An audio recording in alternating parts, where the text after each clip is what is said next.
রহমতের নবীর মেরাজের ঘটনা আল্লাহ বয়ান করতে গিয়া বলেন সুবহান, পবিত্র আল্লাহ। আল্লাহ কি কখনো অপবিত্র ছিলেন? তাহলে পবিত্র বললেন কেন? এলাকার চেয়ারম্যানের কথার কথা পেছ লাগাইন না। মনে করেন আমি বুঝাইতেছি, এই চেয়ারম্যান সাহেব কিন্তু চুরি টুরি করে না, খুব ভালো মানুষ। প্রশংসা হয়েছে ঠিক, কিন্তু একটু লাশা লাগাই হয়েছে, ঠিক না? এটা ইনজেকশন মারা হইল না যে চেয়ারম্যান ভালো মানুষ, এটা বললেই তো হয়। যদি বলি চেয়ারম্যান কিন্তু চুরি টুরি করে না, খুব ভালো মানুষ, প্রশংসাটা কি সুন্দরভাবে হইল? আল্লাহ সবসময় পবিত্র, আবাদুল আবাদ। কেন বললেন আল্লাহ সুবহান, আমি পবিত্র? আড়ালে মনে হয় যেন অপবিত্র, নাউযুবিল্লাহ। এরপরে আল্লাহ বললেন দুনিয়ার ১৫০০ বছর পরে এখনো কত বেঈমানেরা নবীর মেরাজ মেনে নিতে পারে না, এখনো আছে অনেক নাস্তিকরা। এটা কেমনে সম্ভব? রহমতের নবী রাতের বেলা চলে গেলেন ৭ আসমান, আরশ, কুরসি, লৌহ কলম ভ্রমণ করে আবার চলে আসলেন, এটা কেমনে সম্ভব? আল্লাহ প্রত্যেকটা পয়েন্টে পয়েন্টে জবাব দিয়েছেন। আল্লাযী আসরা বিআবদিহি, একটা একটা শুনেন। প্রথম কথা হলো রহমতের নবীর মেরাজ কেন রাতের বেলা হলো? রাতের বেলা হওয়ার এক নাম্বার কারণ, বন্ধুর সাথে বন্ধুর মুহাব্বতের আলাপ আচরণ। আলাপনটা দিনে ভালো না রাতে ভালো? কি রাতের বেলা ভালো হয়। আর মোহাম্মদ তো আল্লাহর এমন বন্ধু, ইব্রাহিম আল্লাহর বন্ধু, ঈসা আল্লাহর বন্ধু, মুসা নবী আল্লাহর বন্ধু, দাউদ নবী আল্লাহর বন্ধু, সুলাইমান আল্লাহর বন্ধু, আমার নবীও আল্লাহ পাকের বন্ধু। সব নবী রাসূল আমার আল্লাহ তাআলার আশিক, আর আমার আল্লাহ হলেন শুধু মুহাম্মদের আশিক। ব্যবধান আছে না নাই? সমস্ত নবী রাসূল আমার আল্লাহ তাআলার আশিক, আর আমার আল্লাহ শুধু মুহাম্মদের আশিক। ভালো করে খেয়াল করেন, রাতের বেলা মেরাজ হওয়ার আরেকটা কারণ, যদি দিনের বেলা হইতো সবাই দেখে ফেলতো, আর দেখা বিশ্বাস করার মধ্যে ঈমানের পয়েন্ট বাড়ে না, বরং না দেখা বিশ্বাস করার মধ্যে ঈমানের পয়েন্ট বেড়ে যায়। আমরা আল্লাহকে মানিনি দেখা না, না দেখা। ইউমিনুনা বিল গায়ব, আমরা আল্লাহকে না দেখে বিশ্বাস করি, এজন্য আমাদের ঈমান মজবুত। আমরা রহমতের নবীরও দেখি নাই, তারপর আমরা তার শেষ নবী মানি না দেখে, আমাদের ঈমান আরো মজবুত।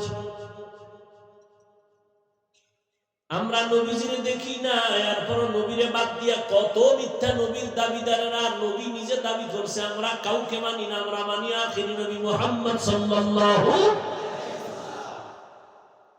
আল্লাহ তাআলা রাতের বেলা মেরাজ করাইয়া মুমিনের ঈমানটারে মজবুত করেছেন।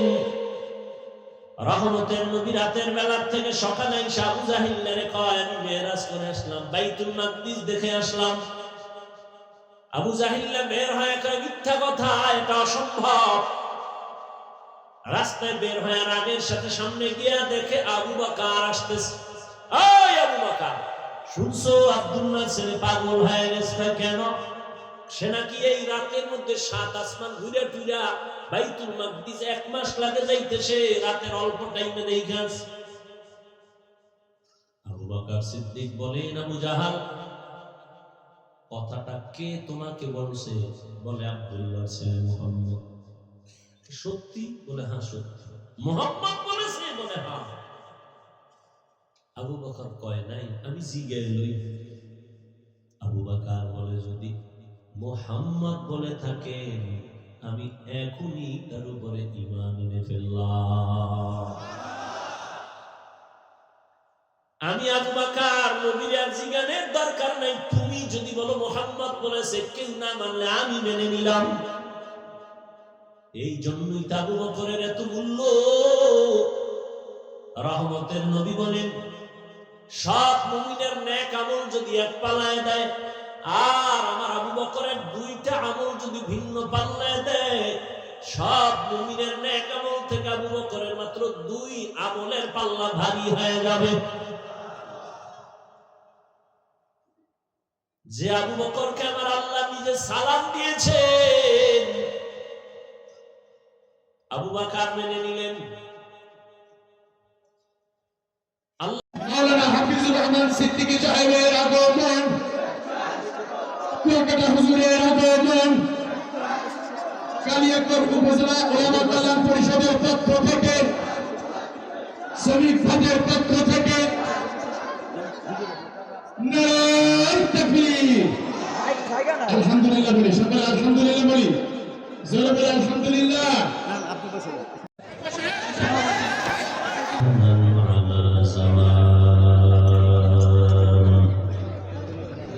كما فضل مكانا على مكان وإنسانا على إنسان ونشهد أن لا إله إلا الله وحده لا شريك له لا ضد له ولا ند له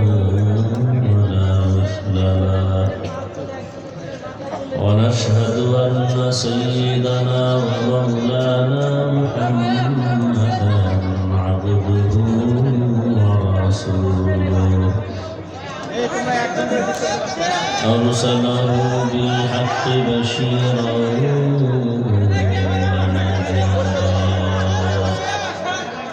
وداعيا إلى الله بإذنه وسراجا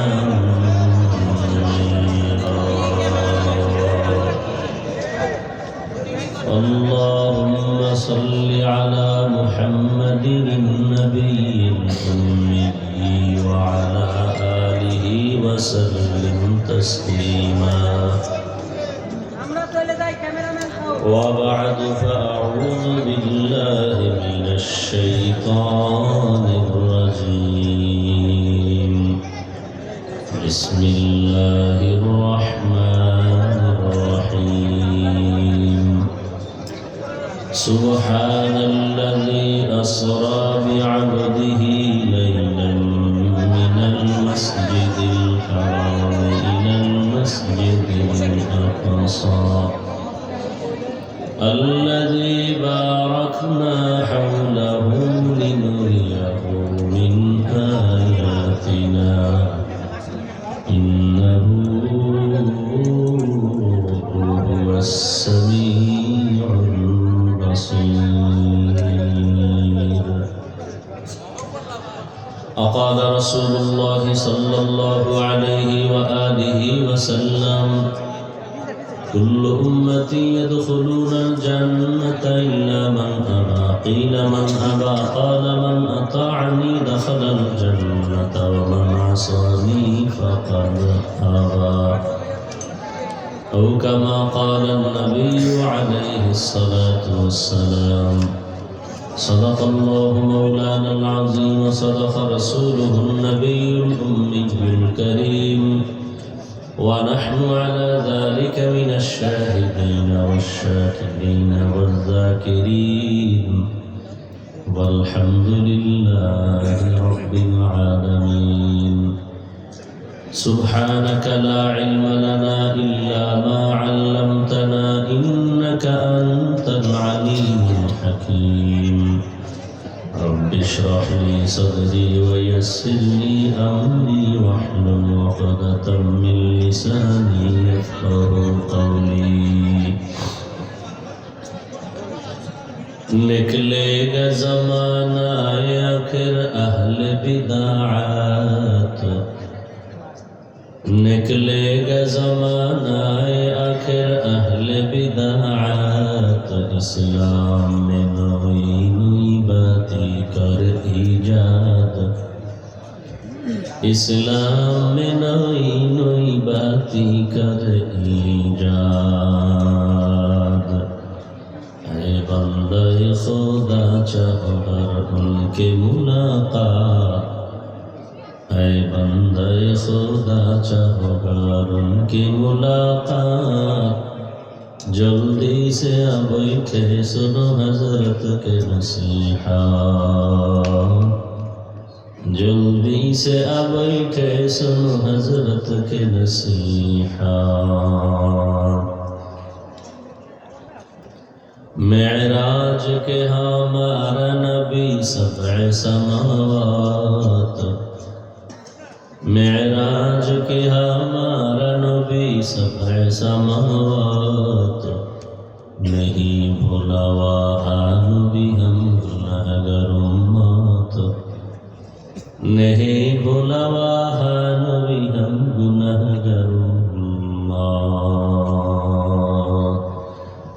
কালিয়াকৈর উপজেলা উলামা কল্যাণ পরিষদের উদ্যোগে আয়োজিত ইসলামী মহাসম্মেলন 29 জানুয়ারি 2025 30-এ পড়ে গেছে। মোবাইলগুলো বন্ধ করেন তো ভাই।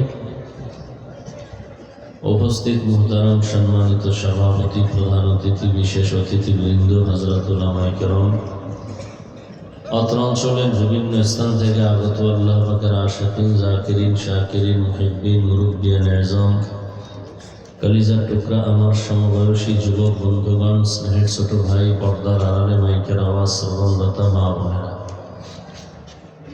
বিদায়ের সময় মাত্র বয়ান শুরু না, এখন সবাই বিদায় নেওয়ার কথা ছিল,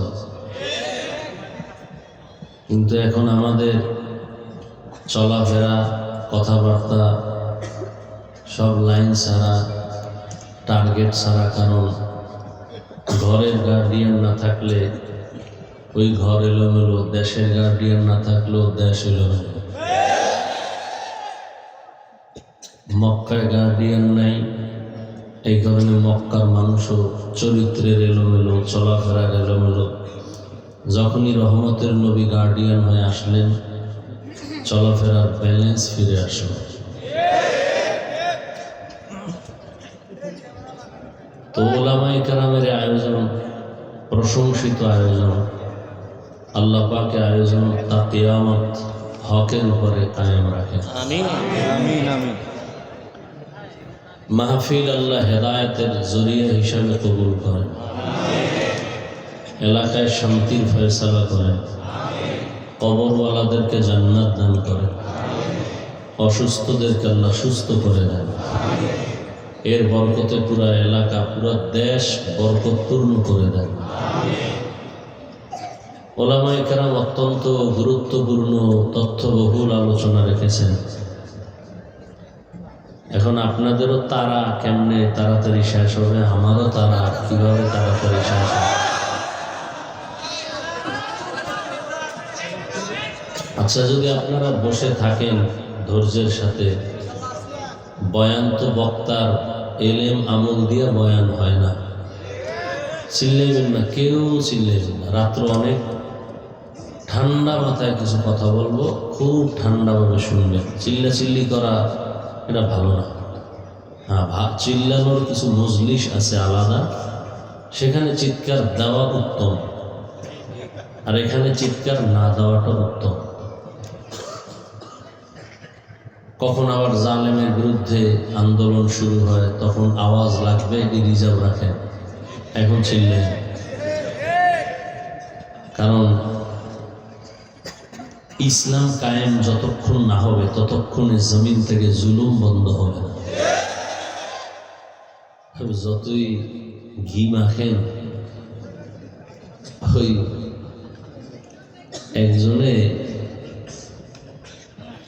খুব শখ লাগছে, জিন হাজির কর, শুনে জিন হাজির করলে খুব মজা, জিনের যা কয় তাই শুনে। তো জিনের যদি কয় আমার এখন 5 কোটি টাকা এনে দাও, ও বাধ্য। এখন জিন যারা হাজির করে ওর কাছে গেছে, গিয়ে কয় কেমনে জিন হাজির করা যায়? কয় জিন হাজির করলে তো কাম দেওয়া লাগে, কাম না দিলে উল্টা তোমারে মারবে। মানে আমার দ্বারা কামের অভাব নেই, বহু কাম আছে। ঠিক আছে, যাও বাসায় যায় রাতের গভীর দরজা জানালা সব বন্ধ করে একটা পবিত্র রুমে পবিত্র চাদর বিছাইয়া অজু কইয়া যায় নামাজে বইয়া কিছু আমল দিছে, এটি করবা। দেখবা চতুর্দিক থেকে শুধু ঠান্ডা বাতাস, মনে করবো এই যে জিন আসতেছে। আসলেই কিন্তু জিজ্ঞেস কেন রাখছো, কাম না দিলে কিন্তু তোমার জায়গায় শেষ করে ফেলবে। খুব শক্ত, শখের দাম অনেক। একা একা না থাকলেও এখন অন্ধকারে বসে বসে অজিফা করতেছে। জিনের বাদশা আসতেছে যে বিশাল পুরা বাড়ি ঘর লড়ায় জাড়ায় এই সেই সালাম দিছে, কেন রাখছো? কাম দেওয়া লাগবে না? ও খুব হঠাৎ বুদ্ধি করে বললো, আমার বাড়িটা বিল্ডিং করে দাও। কাম একটা দিয়ে দিচ্ছে, যাও জিনেরা সব লাইগে কাম টাম দিয়ে বিল্ডিং। কামেটা শেষে বাদ দাও, নাহলে ভিডা। ও বুদ্ধি করে কয়ে যে আমার বাড়ির দরজা একটা কুকুর আছে, এটার লেঞ্জাটা অনেকদিন পাকা, এটা সোজা হবে। কাম তো দিছে, জিনেরা সব রেডি হয়ে গেছে, কুকুরের লেজ সোজা করবে। পুরা কয়েকজন মিলে এটার টাইনে সোজা করে ধরে রাখছে। তো সাইডে যায় আবার কাম হইব না, এটার ঘি মাখ, ঘি মেখে মোটামুটি রৌদ্র শুকায় টুকায় এবার মোটামুটি টাইট হয়ে যাবে, মোটামুটি যেভাবে রাখবো ওভাবে থাকবে। কিন্তু ওই ঘিটি মাইকা শুকায় আস্তে আস্তে মোটামুটি একটু সোজা, হঠাৎ আবার বাঁকা হয়। বলে হবে না, ওই বাঁশের চিকন আছে ছিদ্রওয়ালা, এটার লেন্সের মধ্যে ঢুকায় বাঁশ দিয়ে যতক্ষণ রাখে ততক্ষণ থাকে, ওটার বাইর করে ফেলে আবার সেই বাঁকা। তো কথাটা বুঝাইতে চাইলাম যে সবাই শান্তি চায়। দুনিয়াতে দুই কথা নিয়ে কোনো হরতাল নাই, অবরোধ নাই, বিরোধী নাই, কিচ্ছু নেই, দুই কথা। সেটা কি? একটা হলো দুনিয়ার সবাই মরবে, এ কথায় কোনো ইখতিলাফ আছে? কেউ হরতাল দিছে যে আমরা মরবো না, এই কথায় দুনিয়ার কেউ দ্বিমত নেই। আর এক কথা, সবাই শান্তি চায়। হিন্দুরাও শান্তি চায়, বৌদ্ধরাও শান্তি চায়, ইহুদিরাও শান্তি চায়, খ্রিস্টান শান্তি চায়, আমরাও শান্তি চাই, আপনারাও।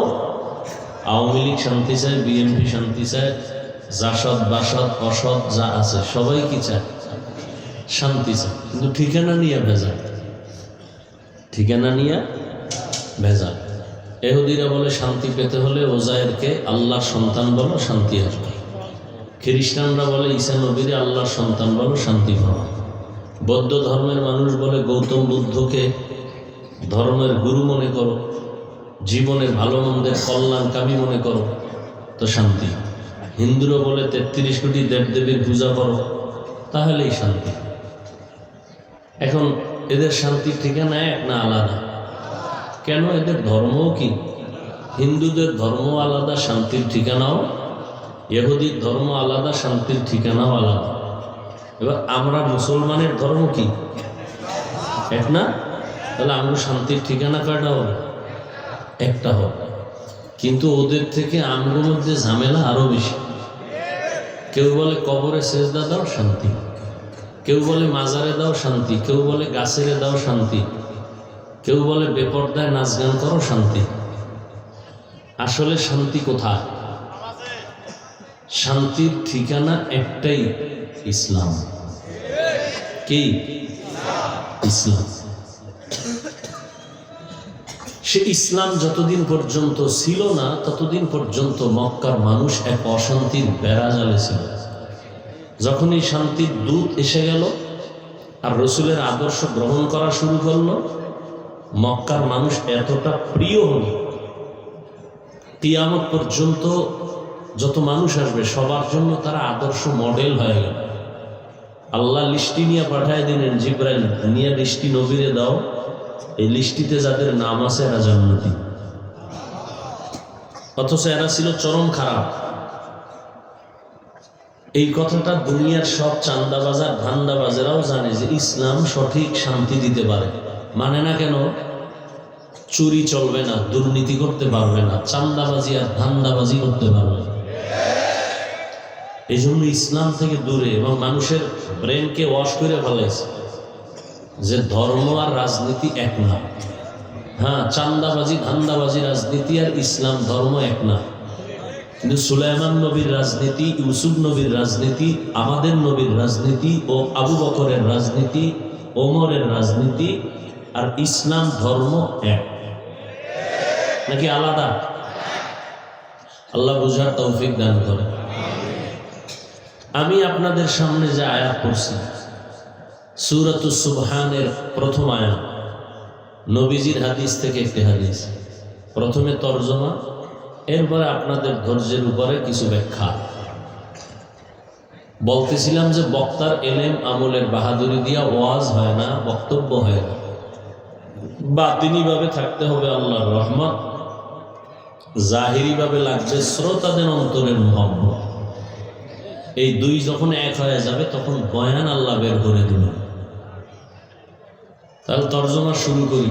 আল্লাহ বলেন, সুবহান, পবিত্র সত্তা, আল্লাযী আসরা বিআবদিহি লাইলাম মিনাল মাসজিদিল হারাম ইলাল মাসজিদিল আকসা, যিনি ভ্রমণ করাইলেন তার প্রিয় বান্দাকে বাইতুল্লাহ থেকে বাইতুল মাকদিস পর্যন্ত। আল্লাযী বারাকনা হাওলাহু লিনুরিয়াহু মিন আয়াতিনা, যেই বাইতুল মাকদিস আল্লাহর বরকত দ্বারা পরিপূর্ণ, যাতে করে তার প্রিয় বান্দা বা প্রিয় বন্ধু অবলোকন করবেন আল্লাহ পাকের কুদরতের নিদর্শন। ইন্নাহু হুয়াস সামিউল বাসীর, নিশ্চয়ই আল্লাহ হলেন চূড়ান্ত শ্রোতা এবং দ্রষ্টা।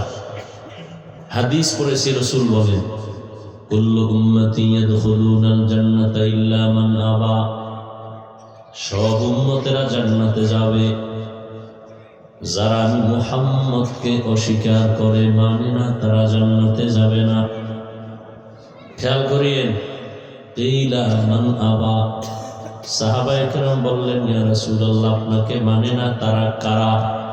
ক্বালা মান আতাআনি দাখালাল জান্নাহ ওয়া মান আসানি ফাকাদ আবা। রহমতের নবী বলছেন, যারা আমার অনুসরণ করবেন তারা জান্নাতি, যারা আমার বিরোধিতা করবেন তারা আমার অনুসরণকারী নয়, বরং অস্বীকারীদের অন্তর্ভুক্ত। হাদিসের উপরে 2-4 মিনিট কথা একটু খেয়াল করবেন।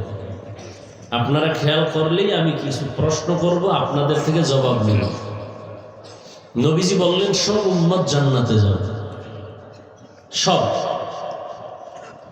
কিন্তু আছে না নাই? আছে। যারা আমি মুহাম্মদকে মানে না তারা জান্নাতে। সাহাবায়ে কেরামের প্রশ্ন, ইয়া রাসূলুল্লাহ, আপনাকে মানে না তারা কারা? এখান থেকে খেয়াল করবেন। সাহাবায়ে কেরাম জিজ্ঞাসা করলেন, ইয়া রাসূলুল্লাহ, আপনাকে মানে না তারা কারা? নবীজি জবাবটা ডাইরেক্ট না দিয়া ভেতরে একটা সুন্দর মহব্বতের শব্দ ঢুকাই দিলেন। প্রশ্ন, আপনাকে মানে না তারা কারা? নবী জবাবটা পরে দিলেন, আগে মহব্বতের আওয়াজ দিলেন, মান আতাআনি দাখালাল জান্নাহ, যে আমার অনুসরণ করবে সে জান্নাতে যাবে। তো যে নবীর অনুসরণ করবে সে জান্নাতে যাবে, তার মানে সে নবী মানে, সে নবী। তাহলে যে নবীর অনুসরণ করবে সে কোথায় যাবে? বিপরীত কথাটা কি দাঁড়ায় আমাকে বলো। যে নবীর অনুসরণ করে না সে জান্নাত পাবে না। খেয়াল করছেন তো? নবী এ কথা বলেন। আবারও খেয়াল করেন, যারা নবীর অনুসরণ করবে তারা জান্নাতে যাবে। বিপরীত কথা দাঁড়ায়, যারা অনুসরণ করবে না তারা জান্নাত পাবে না। নবী এ কথা বলেন নাই যে যারা অনুসরণ করবে না তারা জাহান্নামে যাবে, নবী এ কথা বলেন নাই। নবী কি বলছেন? যারা বিরোধিতা করবে তারা আমাকে অস্বীকার করার কারণে জাহান্নামে যাবে। এখান থেকে আমরা কি বুঝি? নবীর আদর্শ মতো যারা চলে না এরা দুই দল। কয় দল? এক দল দরদি আর এক দল বিরোধী। এই শব্দটাকে আবার বলি, এক দল আগ্রহী আর এক দল বিদ্রোহী। যেমন আমি ডান দিক থেকে একটা যুবকরে জিজ্ঞাসা করলাম, এই যুবক, তুমি নবীর আদর্শে দাঁড়িয়ে রাখো না কেন, নামাজ পড়ো না কেন? যুবক বলে, ভাই নামাজ পড়াও দরকার, দাঁড়িয়ে রাখাও দরকার, চেষ্টা করি, পারি না, দোয়া করেন, ইনশাআল্লাহ চেষ্টা করব। কি বুঝলেন? সে কি বিরোধী না দরদি? খেয়াল করছেন তো? আচ্ছা, এদিক থেকে একজনকে জিজ্ঞাসা করলাম, কথার কথা, এই যুবক, তুমি নবীর আদর্শে দাঁড়িয়ে রাখো না কেন, নামাজ পড়ো না কেন? আমার কথাটা শেষ না হতেই চুম্বুকের মতো জবাব দিল, না রাখলে অসুবিধা কি, না পড়লে অসুবিধা কি? কি বুঝলেন? দরদি না বিরোধী? আগ্রহী না বিদ্রোহী? রসুলের আদর্শের ক্ষেত্রে বিদ্রোহীর আর এক নাম বেঈমান। বিদ্রোহীর আর এক নাম, খুব খেয়াল করেন। তাহলে কি বুঝলেন? যে দাঁড়িয়ে রাখে না তাকে গালি দেওয়া যাবে না। আগে বুঝতে হবে সে দরদি না বিরোধী। দরদি হলে মুমিন, বিরোধী হলে বেঈমান। দাড়ি না রাখলেও যদি দরদি হয় মুমিন, দাড়ি না রেখে যদি বান্দা বিরোধী হয় বেঈমান। তাহলে একজনে নামাজ পড়ে না, তারে গালি দেওয়া যাবে না, কারণ আগে বুঝতে হবে সে দরদি না বিরোধী। যদি বলে হুজুর নামাজের দরকার, পারি না, দোয়া করবেন, মুমিন। আর যদি বলে নামাজ না পড়লে অসুবিধা কি, কথা ছাড়া বেঈমান। আরো খোলামেলা বলে, যে নামাজ পড়ে না তাকে গালি দেওয়া যাবে না, যে নামাজ পছন্দ করে না তাকে ছাড় দেয়া যাবে না। একজনে নামাজ পড়ে না আর একজনে পছন্দ করে না, দুইজন সমান? যে নামাজ পড়ে না তাকে গালি দেওয়া যাবে না, সে মুমিন। যে নামাজ পছন্দ করে না তাকে ছাড় দেয়া যাবে না, সে বেঈমান। একজনে কোরআনের আইনের রাজনীতি করে না, তাকে গালি দেয়া যাবে না। আর একজনে আল্লাহর কোরআনের আইনের রাজনীতি পছন্দ করে না, তাকে ছাড় দেয়া যাবে না। ব্যবধান আছে না নাই? তাহলে বেনামাজি দেখলে সিসি কইরো না, আগে ভিতরে ঢুকো, দরদি না বিরোধী তদন্ত করো। দরদি হলে মুমিন, বিরোধী হলে বেঈমান। অতএব যে নবীর আদর্শ মতো চলে না তাকে গালি দেয়া যাবে না, যে নবীর আদর্শের বিরোধিতা করবে তাকে কোনো ছাড় দেওয়ার কোনো সুযোগ হবে না। আল্লাহ বুঝার তৌফিক দান করেন। এবার আয়াতের মধ্যে ঢুকি। তরজমা তো বলেই ফেলছি, ভূমিকা স্বরূপ দু চারটি কথা শুনে। বর্তমান আরবি মাস 29 রজব চলে গেল, সামনে শাবান শুরু হবে। কি মাস সামনে? শাবান। শাবান কিসে? শাবান।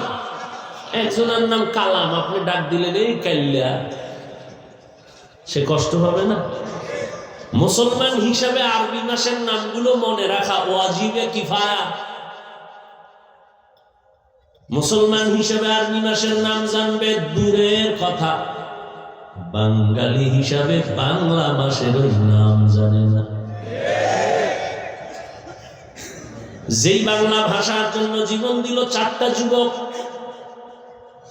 জব্বার, বারাকাত, সালাম, রহমত, ওই দিনটাকেও স্মরণ করে বাংলায় না, ওই দিনটারও স্মরণ করে বাংলায়। কি দিয়ে স্মরণ করে? 21শে ফেব্রুয়ারি তোরে কি জীবনে ভুলতে পারি? ওরা কি 21-এর জন্য জীবন দিছিল? জায়গা ওদিকে ঢুকলাম না, আবার কে বেহা হয়ে থাকবে, দরকার নেই। যেহেতু গার্ডিয়ান নেই তো কোন দিক দিয়ে বেশ লাগায় দেয় তো কমন যায়। আল্লাহ হেদায়েত দান করে। মানুষের ধারণা হুজুরেরা কিচ্ছু বুঝে না।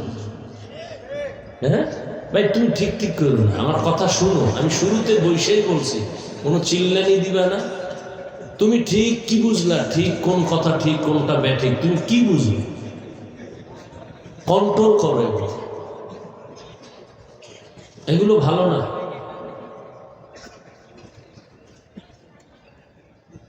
হুজুরেরা কিছু বুঝে না, এই ধারণা মানুষের অন্তর। এরা কোরআন হাদিসের ওয়াজ করবে, তার মানেই হলো আখেরাত নিয়ে কথা বলবে। আল্লাহর ওয়াস্তে আমাকে বলুন তো, ইসলাম কোরআন শুধু কি আখেরাতমুখী সমাধান আছে, দুনিয়ার সমাধান নাই? তাহলে কেন আপনারা এই ধারণা অন্তরে পোষণ করেন যে আমরা আখেরাতমুখী কথা বলবো?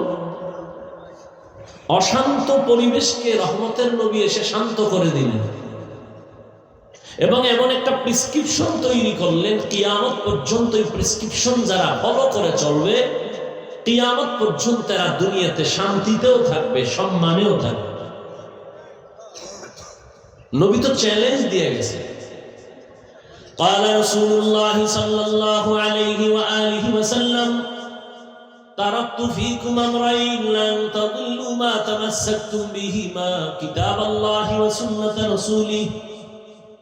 রহমতের নবী বলেন, দুটো জিনিস রেখে গেলাম হে উম্মত, এই দুই জিনিস যদি আঁকড়াইয়া ধরো, ঈমানও যাবে না, সম্মানও যাবে না। ১৫০০ বছর পরে এই দুইটা যাদের কাছে আছে এখনো, কোরআন আর নবীর আদর্শ, আল্লাহর জাতের কসম, এরা এখনো সম্মানেও আছেন, শান্তিতেও আছেন। এখনো চেয়ারম্যানের চেয়ারের মেয়াদ শেষ, এমপি চেয়ারের মেয়াদ শেষ, মন্ত্রীর চেয়ারের মেয়াদ শেষ, এসপিডিসির চেয়ারের মেয়াদ শেষ, কোরআনওয়ালা নবীর আদর্শওয়ালা উলামায়ে কেরামের চেয়ারের কোনো মেয়াদই নাই। আছে কোনো মেয়াদ? তো শেষ হবে।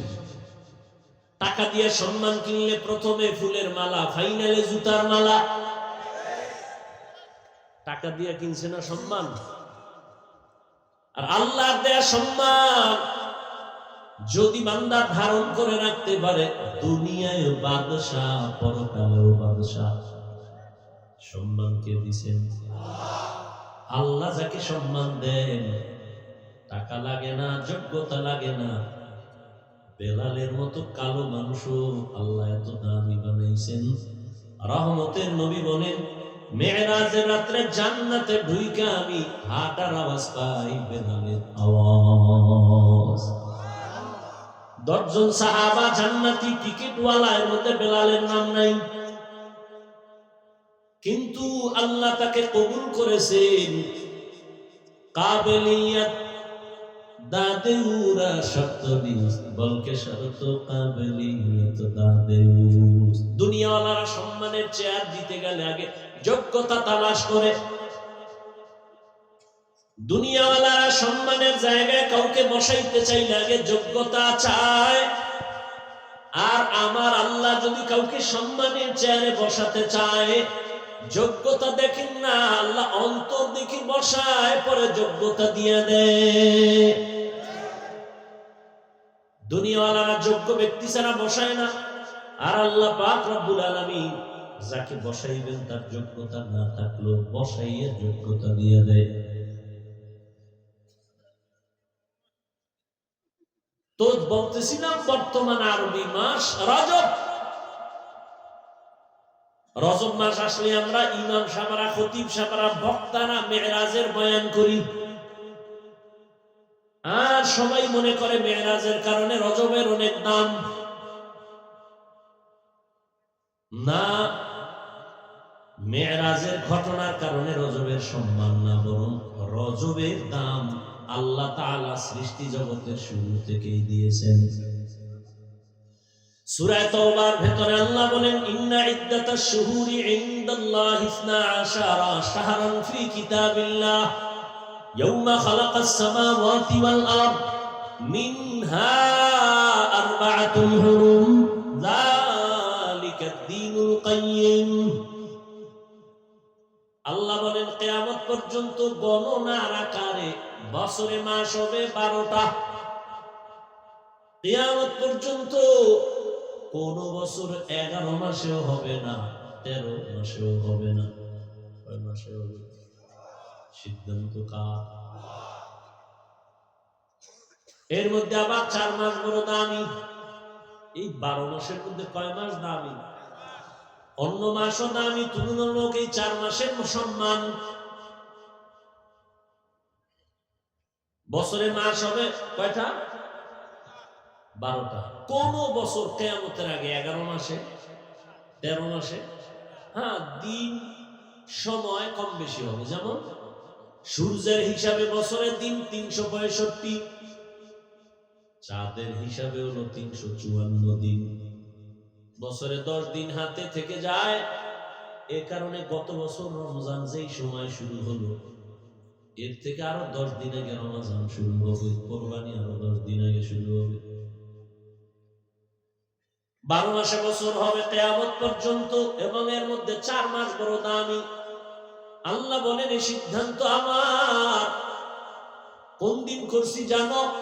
আসমান ও জমিন যেদিন আমি সৃষ্টি করেছি ওই দিন সিদ্ধান্ত নিয়ে কলমকে বলেছি লৌহে মাহফুজে সিদ্ধান্ত লিখে দাও। লৌহে মাহফুজের মধ্যে সিদ্ধান্ত আল্লাহ লিখে দিলেন। বছরে 12 মাস হবে, আর এর মধ্যে 4 মাস হবে মুহররম, দামি।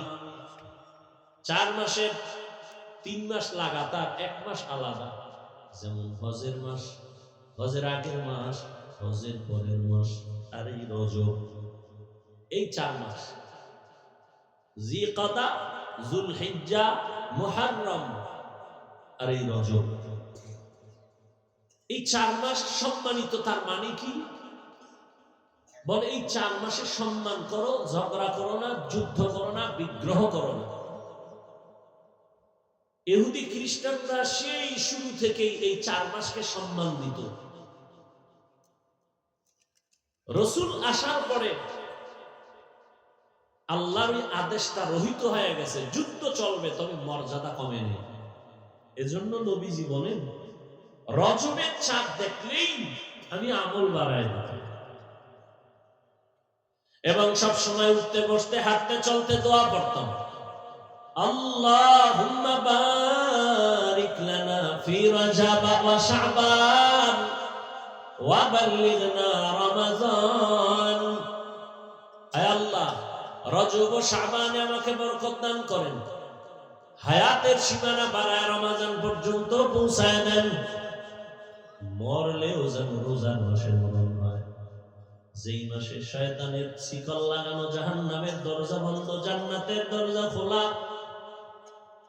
রজব ও শাবানে বরকত দান করেন, আর হায়াতের সীমানা বাড়ায় রমজান পর্যন্ত পৌঁছায় দেন।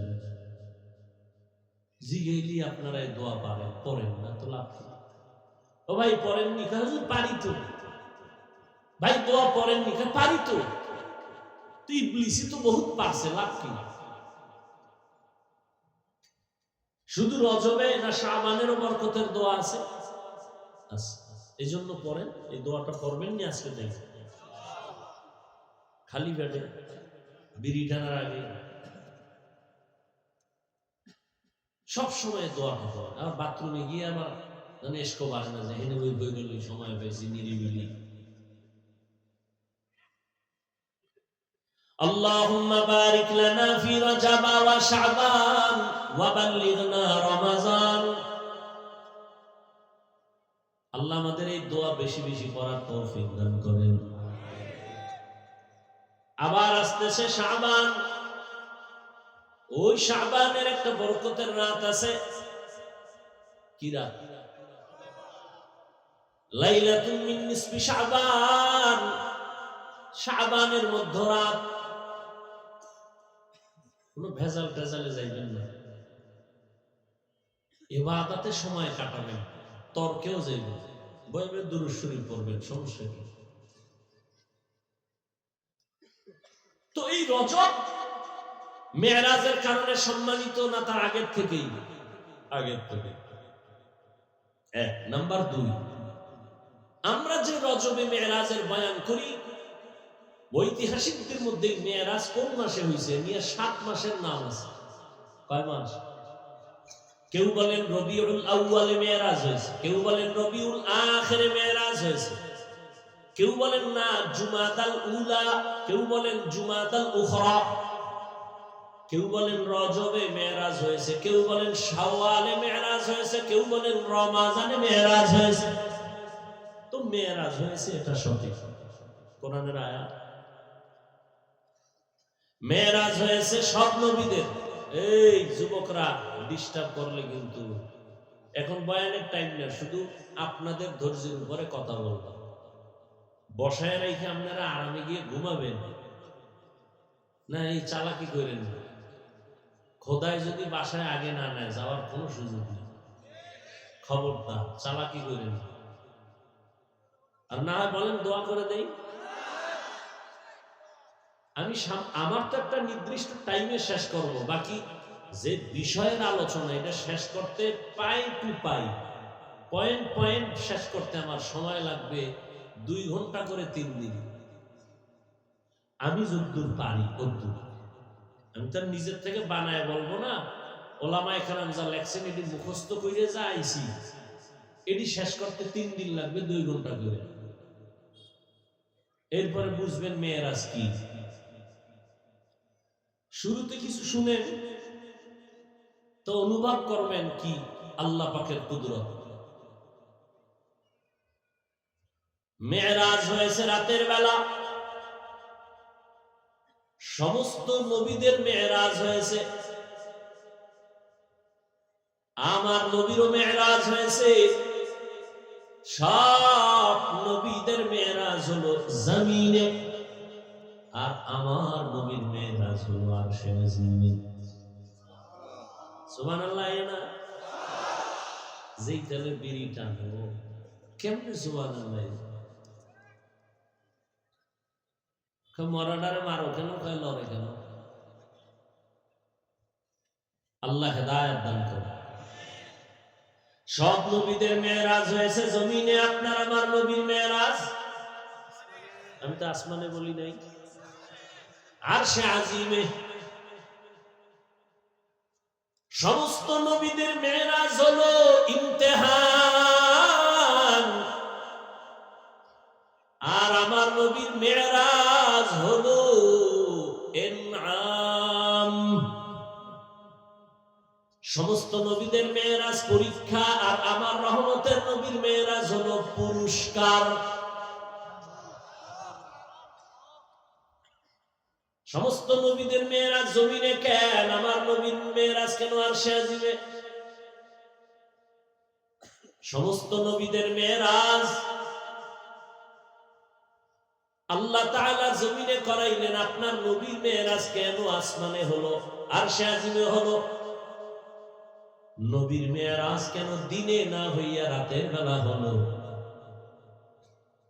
রহমতের নবীর মেরাজের ঘটনা আল্লাহ বয়ান করতে গিয়া বলেন সুবহান,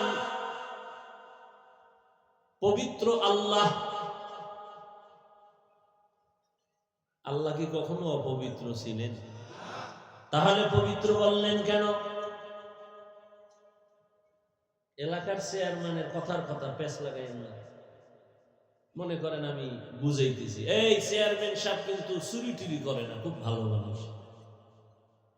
প্রশংসা হয়েছে ঠিক, কিন্তু একটু লাশা লাগাই হয়েছে, ঠিক না? এটা ইনজেকশন মারা হইল না যে চেয়ারম্যান ভালো মানুষ, এটা বললেই তো হয়। যদি বলি চেয়ারম্যান কিন্তু চুরি টুরি করে না, খুব ভালো মানুষ, প্রশংসাটা কি সুন্দরভাবে হইল? আল্লাহ সবসময় পবিত্র, আবাদুল আবাদ। কেন বললেন আল্লাহ সুবহান, আমি পবিত্র? আড়ালে মনে হয় যেন অপবিত্র, নাউযুবিল্লাহ। এরপরে আল্লাহ বললেন দুনিয়ার ১৫০০ বছর পরে এখনো কত বেঈমানেরা নবীর মেরাজ মেনে নিতে পারে না, এখনো আছে অনেক নাস্তিকরা। এটা কেমনে সম্ভব? রহমতের নবী রাতের বেলা চলে গেলেন 7 আসমান, আরশ, কুরসি, লৌহ কলম ভ্রমণ করে আবার চলে আসলেন। এটা কেমনে সম্ভব? আল্লাহ প্রত্যেকটা পয়েন্টে পয়েন্টে জবাব দিয়েছেন। আল্লাযী আসরা বিআবদিহি, একটা একটা শুনেন। প্রথম কথা হলো রহমতের নবীর মেরাজ কেন রাতের বেলা হলো? রাতের বেলা হওয়ার এক নাম্বার কারণ, বন্ধুর সাথে বন্ধুর মুহাব্বতের আলাপ আচরণ, আলাপনটা দিনে ভালো না রাতে ভালো? কি রাতের বেলা ভালো হয়। আর মুহাম্মদ তো আল্লাহর এমন বন্ধু, ইব্রাহিম আল্লাহর বন্ধু, ঈসা আল্লাহর বন্ধু, মুসা নবী আল্লাহর বন্ধু, দাউদ নবী আল্লাহর বন্ধু, সুলাইমান আল্লাহর বন্ধু, আমার নবীও আল্লাহ পাকের বন্ধু। সব নবী রাসূল আমার আল্লাহ তাআলার আশিক, আর আমার আল্লাহ হলেন শুধু মুহাম্মদের আশিক। ব্যবধান আছে না নাই? সমস্ত নবী রাসূল আমার আল্লাহ তাআলার আশিক, আর আমার আল্লাহ শুধু মুহাম্মদের আশিক। ভালো করে খেয়াল করেন, রাতের বেলা মেরাজ হওয়ার আরেকটা কারণ, যদি দিনের বেলা হইতো সবাই দেখে ফেলতো, আর দেখা বিশ্বাস করার মধ্যে ঈমানের পয়েন্ট বাড়ে না, বরং না দেখা বিশ্বাস করার মধ্যে ঈমানের পয়েন্ট বেড়ে যায়। আমরা আল্লাহকে মানিনি দেখা না, না দেখা। ইউমিনুনা বিল গায়ব, আমরা আল্লাহকে না দেখে বিশ্বাস করি, এজন্য আমাদের ঈমান মজবুত। আমরা রহমতের নবীরও দেখি নাই, তারপর আমরা তার শেষ নবী মানি না দেখে, আমাদের ঈমান আরো মজবুত। আমরা নবীজিরে দেখি না, এরপর নবীরে বাদ দিয়া কত মিথ্যা নবীর দাবিদারেরা নবী নিজে দাবি করছে, আমরা কাউকে মানি না, আমরা মানি আখিরি নবী মুহাম্মদ সাল্লাল্লাহু। আল্লাহ তাআলা রাতের বেলা মেরাজ করাইয়া মুমিনের ঈমানটারে মজবুত করেছেন। রহমতের নবী রাতের বেলার থেকে সকালে এসে আবু জাহিলরে কয়, আমি মেরাজ করে আসলাম, বাইতুল মাকদিস দেখে আসলাম। আবু জাহিল বের হয়ে কয়, মিথ্যা কথা, এটা অসম্ভব। রাস্তায় বের হয়ে রাগের সাথে সামনে গিয়া দেখে আবু বকর আসতেছে। ওই আবু বকর, শুনছো আব্দুল্লাহর ছেলে পাগল হয়ে গেছে কেন? সে নাকি এই রাতের মধ্যে 7 আসমান ঘুরে টুরা বাইতুল মাকদিস 1 মাস লাগে যাইতেছে, রাতের অল্প টাইমে দেখে আসে। আবু বকর সিদ্দিক বলেন, আবু জাহাল, কথাটা কে তোমাকে বলছে? বলে আব্দুল্লাহর ছেলে মুহাম্মদ। সত্যি? বলে হ্যাঁ সত্যি। মুহাম্মদ বলেছে? বলে হ্যাঁ। আবু বকর কয় নাই, আমি জিজ্ঞাসা লই। আবু বকর বলে, যদি মুহাম্মদ বলে থাকে, আমি এখনই তার উপরে ঈমান এনে ফেললাম। আমি আবু বকর নবীর আর জিজ্ঞানের দরকার নাই, তুমি যদি বলো মুহাম্মদ বলেছে, কেউ না মানলে আমি মেনে নিলাম। এই জন্যই তো আবু বকরের এত মূল্য।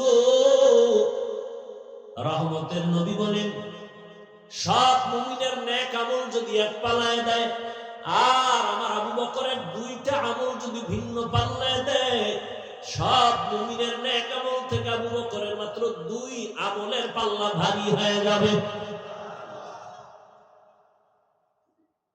যে আবু বকরকে আমার আল্লাহ নিজে সালাম দিয়েছেন, আবু বকর মেনে নিলেন। আল্লাহ বলেন, সুবহান, আমি পবিত্র। পবিত্র বলতে গেলে প্রশ্ন আসে, এজন্য এই সুন্দর একটা জবাব দিয়েছেন শাইখুল হিন্দ মাহমুদ হাসান দেওবন্দি রহমাতুল্লাহ আলাইহি বলছেন, এখানে পবিত্রতার বিপরীত যে আইব, অর্থাৎ ত্রুটি থেকে আমি পবিত্র না, তর্জমা করেছেন আমি সমস্ত দুর্বলতা থেকে পবিত্র। বলে কেমন দুর্বলতা? কয় তোমার মেধার দুর্বলতা আছে, এ থেকে আমি আল্লাহ পাক। তোমাদের খানার দুর্বলতা আমি আল্লাহর দুর্বলতা নাই, তোমাদের ঘুমের দুর্বলতা আমার নবীও না ঘুমাইলে অসুস্থ, না খাইলে পেটে ক্ষুধা, আমি আল্লাহ এই দুর্বলতা থেকে পবিত্র। লা তাখুযুহু সিনাতু ওয়ালা নাওম, আমি আল্লাহর ঘুম নাই, তন্দ্রাও নাই। এক জবাব। আর এক জবাব হলো, বান্দা তুমি সুবহানাল্লাহ বলো। সুবহান বলে তোমার ভেতরে যত প্রশ্ন হতে পারে এটা হবে না, এটা অসম্ভব। আল্লাহ বলেন সব অসম্ভবের থেকে আমি আল্লাহ পাক পবিত্র। সুবহান। দ্বিতীয় কথা হলো, আমরা মাঝে মাঝে সুবহানাল্লাহ বলি কেন? বলে আশ্চর্য কোনো ঘটনা শুনলে। আল্লাহ কয় রহমতের নবীর জীবনে 2টা সফর হয়েছে, এর মধ্যে মেরাজের সফর বড় আশ্চর্য, এই জন্য সুবহান বলো। সুবহান বলার আর এক ফায়দা, যদি বান্দা তুমি সুবহানের ওজিফা পড়ো, তুমি সুবহান ওজিফা পড়ো, সুবহানাল্লাহ সুবহানাল্লাহ ওজিফা পড়ো, আল্লাহ তোমাকে পবিত্র, আল্লাহকে যখন বলছো এর বরকতে তোমাকে আল্লাহ পবিত্র বানায় দিবে। এই নিয়তে যদি পড়ো তাহলে আল্লাহ তোমাকে আখলাকে হাসানা দান করবেন। সুবহান এর ওজিফা বলো। সমস্ত নবীর মেরাজ হলো জমিনে পরীক্ষা, আর আমার রাসূলের মেরাজ হলো পুরস্কার। মুসা নবীর মেরাজ তুর পাহাড়ে পরীক্ষা, 40 দিন রোজা রাখো। ঈসা নবীর মেরাজ জমিনের মধ্যে শুলিবিদ্ধ করে দেওয়ার জন্য সবাই আটকায় দিল, আল্লাহ ওখান থেকে উপরে মেরাজ উপরে নিয়ে গেলেন। মেরাজ এটা উরুজ শব্দ থেকে, অর্থ হলো উপরের দিকে অগ্রগামী হওয়া, মর্যাদার লাইনে, মর্যাদার লাইনে উপরে উঠা। এটা 2 প্রকার, একটা জাহিরি আর একটা বাতিনি। মেরাজ 2 প্রকার, জাহিরি বাতিনি। জাহিরি সম্মানে উপরের দিকে আগানো, বাতিনি ভাবেও উপরের দিকে আগানো। বাতিনি যেমন একই দস্তরখানে সবাই খাচ্ছে, আবু বকর, ওমর, ওসমান, আলী রহমতের নবী একই দস্তরখানে একই জায়গায় বসা, মর্যাদার লাইনে রহমতের নবী তুলনাহীন। এটা হলো উরুজ বাতিনি। আর একটা হলো জাহিরি। জাহিরি ভাবে আমার আল্লাহ আমার রাসূলকে উপরের দিকে নিয়ে গেলেন মর্যাদা দেখানোর জন্য। নবীকে আল্লাহ বাতিনিও উরুজ দান করছেন, জাহিরিও উরুজ দান করছেন। ইউনুস নবীর মেরাজ মাছের পেটে পরীক্ষা, আল্লাহর সাথে মহব্বতের বন্ধন এই মেরাজ। জাকারিয়া আলাইহিস সালাম করাতের নিচে জীবনটা বিলায় দিলেন, পরীক্ষা। ইব্রাহিম নবীর মেরাজ আগুনের ভেতরে মালিকের সাথে গোপন সম্পর্ক, পরীক্ষা। ইসমাইল নবীকে ছুরির নিচে দিলেন, মেরাজ। আমার আল্লাহর সাথে গোপন সম্পর্কের দিকে অগ্রগামী হওয়া, মুহাব্বতের আলোকে আল্লাহ এর দ্বারা মুহাব্বতের দিয়া পরীক্ষা ফলায় মর্যাদা বাড়ায় দেন। হাদিসে নবী বলেন, আল্লাহ যদি কাউকে মর্যাদা বাড়াতে চান, কিন্তু মর্যাদা বাড়াইতে গেলে যেই পরিমাণ আমল থাকা দরকার বান্দার ওই আমল নাই, আল্লাহ তখন মুসিবত দিয়া তার মর্যাদা বাড়ায় না।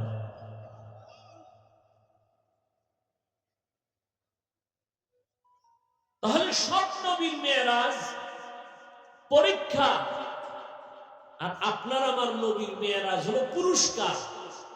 তো পুরস্কার যিনি পাবেন, পরীক্ষা ছাড়া কেউ পুরস্কার পায় না।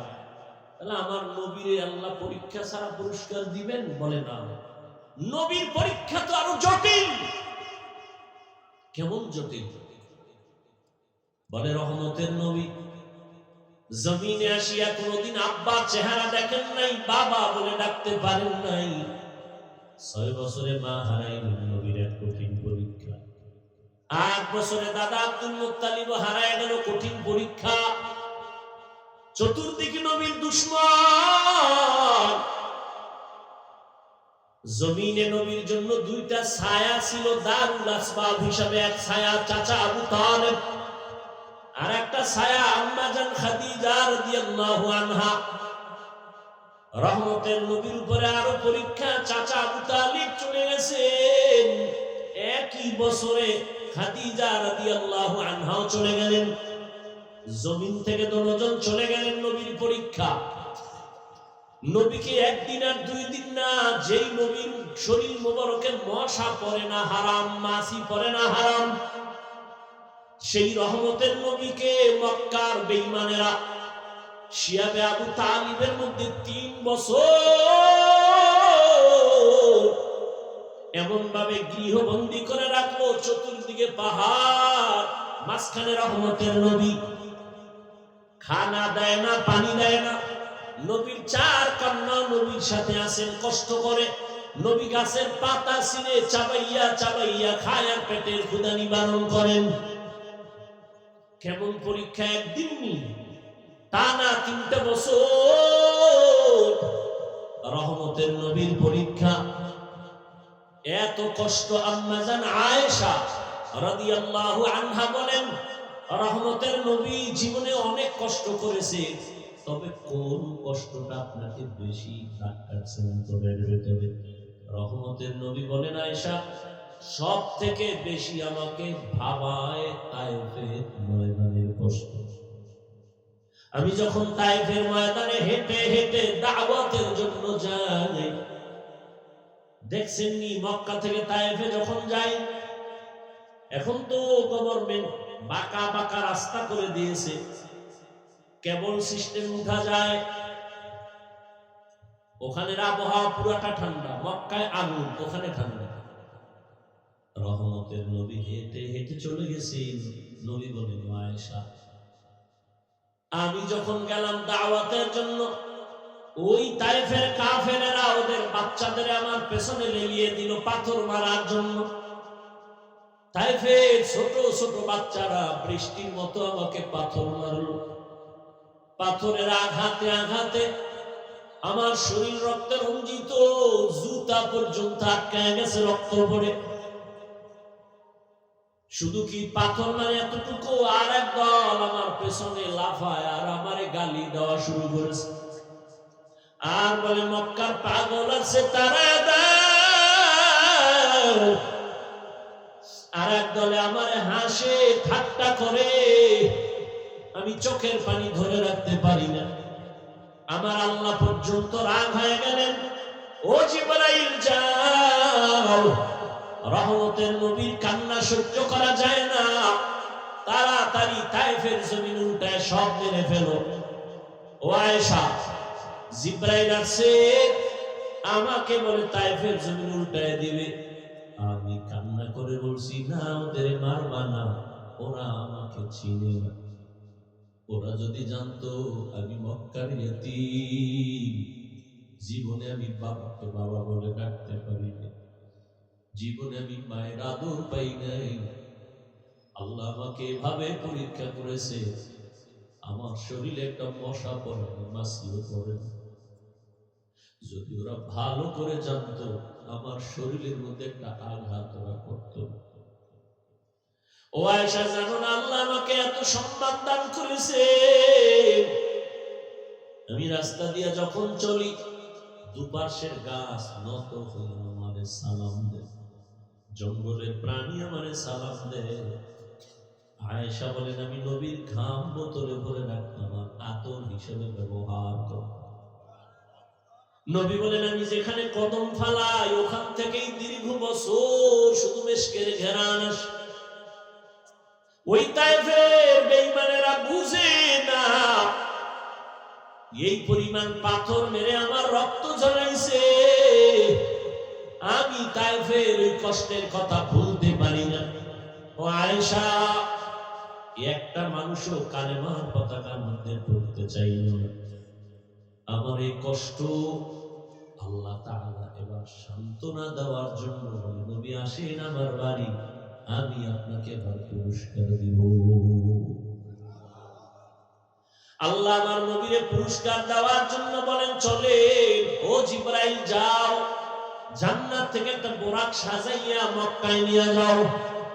হুয়া হুকুম জিবরাইল কো ইউশিতাব, बोराके के जन्नत से कर इंतखाब, सजा उसको ज़ेवर से तू ताबा, फिर उसको तू काबा में ले करके जा। জিবরাইল আমিন চলে আসলেন বোরাক নিয়ে বাইতুল্লাহর সামনে। নবী এখন কই? এখানেও তিনটা মতামত। কেউ বলেন রহমতের নবী চাচাতো বোন উম্মে হানির ঘরে ঘুমন্ত অবস্থায় আছেন, কেউ বলেন নবী হাতিমে কাবায় আছেন, কেউ বলেন নবী শিয়াবে আবু তালিবের মধ্যে ঘুমন্ত আছেন। তিনটা কথার সমন্বয় আছে, তবে এখানে বলার সময় নাই। জিবরাইল আমিন এসে দেখলে নবী ঘুমাচ্ছেন ঘরের মধ্যে, দরজা বন্ধ। ছাদের উপর থেকে ছিদ্র করিয়া জিবরাইল ভেতরে নামলেন। ভেতরে নামিয়া রহমতের নবীর মাথায় হাত দেয় না, শরীরের কোন অংশ স্পর্শ করে না। জিবরাইল আমিনের 600 নূরের পাখা, এক অংশ রহমতের নবীর পা মুবারকের পাতায় লাগায় দিলেন। রহমতের নবী গভীর ঘুমে নাই, তাকায় দেখে জিবরাইল পায়ের কিনারা। নবী বসলেন, এই গভীর রাতে আসলেন কেন? উপরে তাকায় দেখে আবার ছাদ খালি, আসমান দেখা যায়। আপনি এখান থেকে আসছেন বলে, হ্যাঁ কেন দরজা আছে না? আপনি উল্টো আসলেন কেন? আজকে সব ব্যবহার উল্টো হবে, মাত্র শুরু। আপনার সাথে আজ ব্যবহার হবে সব আপনার বিবেকের বাহিরে, মাত্র শুরু হলো। উপর থেকে নেমে দেখায় দিলাম। মুফাসসিরিনে কেরাম, মুহাদ্দিসিনে কেরাম মেরাজের ঘটনা থেকে উম্মতের সবক দেয়, এই দুনিয়াওয়ালারা সবক নাও। এক, ঘুমের মানুষের কেমনে সজাগ করবা? রহমতের নবীর জিবরাইল সজাগ করে দেখায় দিলেন।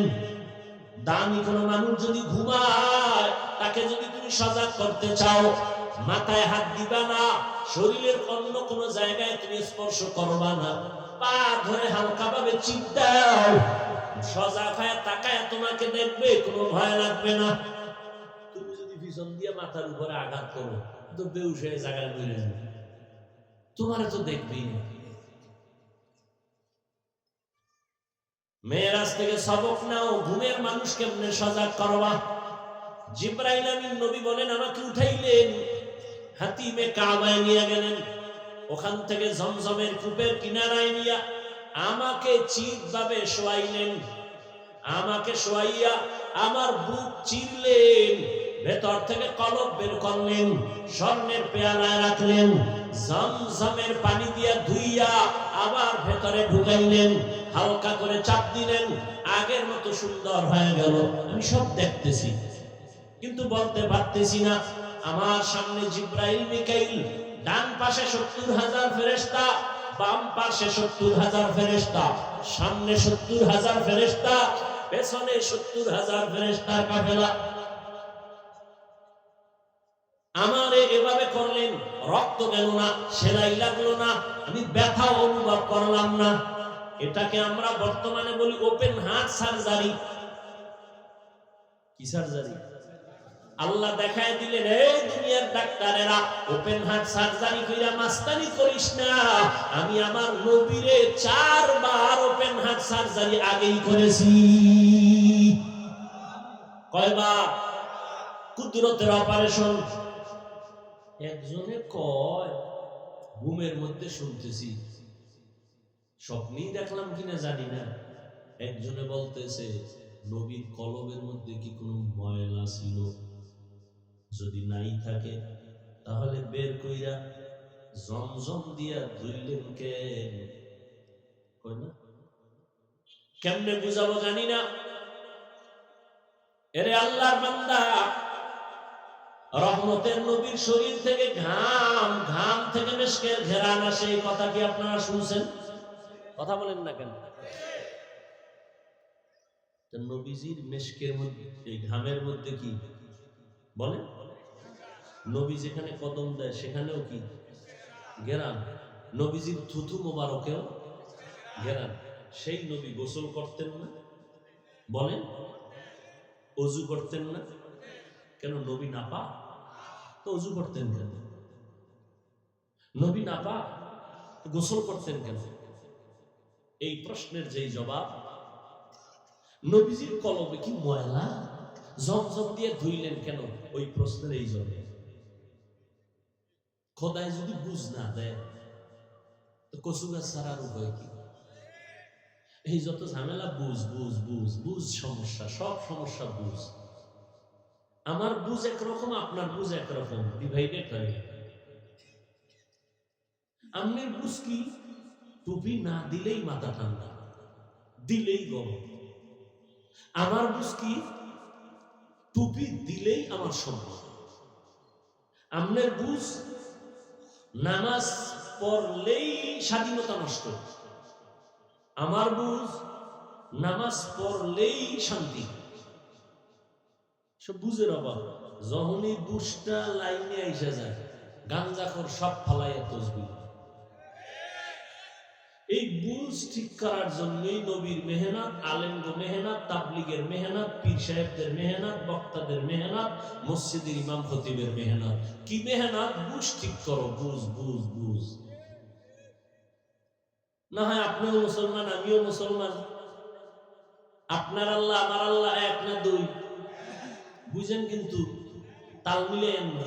আপনার নবী আমার নবী, কোরআন, কাবা, ধর্ম, কালেমা, দুনিয়াতে আসছে সিস্টেম, মৃত্যুকালে কাফন হবে তিনটা, তাও কালার, কবরের সাইজও, প্রশ্ন তিনটা, তাও আপনার বয়ান করবো কেন? বয়ান তো হিন্দুদের করবো, খ্রিস্টানদের করবো, ইহুদিরে করবো। ওরা আল্লাহ চিনে না, কোরআন চিনে না, ধর্ম চিনে না। আপনি তো আল্লাহ চিনেন, নবী চিনেন, কোরআন চিনেন, কাবা চিনেন, আপনাকে বয়ান করবো কেন? করব মানি তালি দিতে দিতে 12 মাসে উঠ নাই। কুত্তার মতো, পাগলের মতো দৌড়ায়, কুত্তাও এরম দৌড়ায় না। খালি আমি একা, লক্ষ লক্ষ ওলামায়ে কেরাম আপনাদের পেছনে, তাবলীগওয়ালাদের মেহনত আপনাদের পেছনে, পীর মাশায়েখের মেহনত আপনাদের পেছনে। বলে আমাকে টাকা দাও, না না, কিছু চায় না। আপনার আলেমদের কিছুই দেন না, গালি ছাড়া, বিরোধিতা ছাড়া কিছুই দেন না। অথচ আলেম আপনার জীবনের আপন, আর কেউ আপন না, সব চান্দাবাজ আর ধান্দাবাজ। এই যুবক, যার পিছনে ঘুইরা নামাজ ছাড়ছো, দাড়ি কাটছো, ওরে কয় টাকা পাবি এই তো। কিন্তু ওরা কারা জানোনি? স্বার্থে যদি আঘাত লাগে দল থেকে নাম কাটবে না, কল্লা কেটে ফেলবে, লিখে রাখ। বানায় বলতেছি, এই কাহিনী চলে না? চলে না? সরকারি চাকরি করে, বেসরকারি চাকরি করে, বুঝে শুনে বলো, ডিউটি কয় ঘন্টা? 8 ঘন্টা, তাই তো? সর্বনিম্ন বেতন কত? নিম্ন নিম্ন, হ্যাঁ? তুমি গার্মেন্টসটা ধরো কেন? তুমি হেঁটে আসো, তুমি হেঁটে।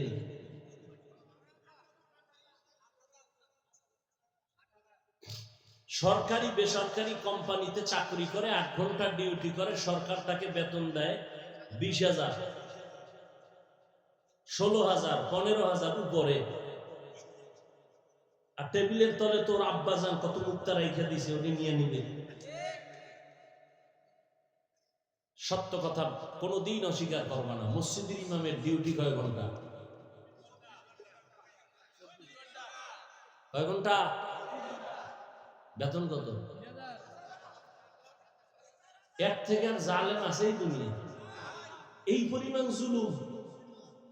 8 ঘন্টা ডিউটি করে 20,000 টাকা, টেবিলের তলে মুক্তার দানা আর খালা মা চাচারা রাইখা দিছে, ওটি নিয়ে ঘুমায়। আর 24 ঘন্টা ডিউটি করে এক ইমাম, রিমান্ডের মতো থাকে, বেতন 5,000, 10,000, 6 মাস বাকি, সভাপতি 100 টাকা মাসে, সেক্রেটারি 50। একক তো নামাজে না থাকলে রিক্সা ড্রাইভার কা হুজুর গেছিলেন কই? তুমি কে? আমি রিক্সা চালাই। এত পাওয়ার 5 টাকা মাসে নেই। পাওয়ার আছে? এরকম বেয়াদব নাই? এবার বুঝেন তো কি জুলুমটা করেন আলেমের উপরে। এরপরও কোন আলেম বেয়াদবি করে না, কোনদিন কাউকে গালি দেয় না। বড়দোয়াও মোনাজাতে যখন হাত উঠায় বলে, হে আল্লাহ এলাকায় শান্তি দাও, কবরওয়ালাদের জান্নাত দাও, অসুস্থ সুস্থ বানাও। ইমাম সাহেব কইছে আল্লাহ কয়েকটার সাক্ষাৎ তলে হালা। ব্যবসা যারা করে বরকত দাও, চাকরি যারা করে বরকত দাও। বরকতের ওয়াজ করে, সুদ খাও এটা করে না। কোনদিন আলেম মানুষের বিরুদ্ধে যায় না। এই জন্যই তো বলি আলেমরা এই জাতিকে যা দিয়েছে কেউ দেয় নাই, নিঃস্বার্থভাবে দিয়েছে এই জাতিকে, কেউ দেয়। সরকার কোটি কোটি কোটি কোটি কোটি টাকা ব্যয় করিয়া র্যাব আর্মি পুলিশ বিডিআর বানাইয়া এদের টাকা ছাড়া অস্ত্র দিয়া কয় যাও দেশটারে ঠান্ডা করো, সন্ত্রাসী কর্মকাণ্ড বন্ধ করো, চাঁদাবাজি বন্ধ করো। কিন্তু আজও পর্যন্ত পূর্ণ সফল হয়েছেনি। কিন্তু সরকারের একটা কাউ কোন আলেমের পেছনে যায় নাই। এই আলেমরা মানুষের পাও ধরে ধরে ধরে ধরে দিন নাই রাত নাই বুঝায়। তাবলীগওয়ালারাও বুঝায়, পীর সাহেবরাও বুঝায়, আলেমরা বুঝাইয়া একজন আর দুইজন না, এই দেশের মধ্যে জেনারেল লাইনের লক্ষ লক্ষ মানুষ আজ সন্ত্রাসী অস্ত্র চাইরা তসবিহ হাতে নিয়ে নিছে। তাবলীগের অবদান, পীর মাশায়েখের অবদান, দেওবন্দীদের অবদান। কষ্ট হইতেছে? আমাকে আর একটা জবাব দেন, সত্যটা বললেন। আর যদি বুঝেন আপনি পারেন না, জানেন না, চুপ থেকে বলেন তো আমার দেশে ইসলামের তাবলীগের কারণে ইসলামের কি কি ক্ষতি হইল বলেন?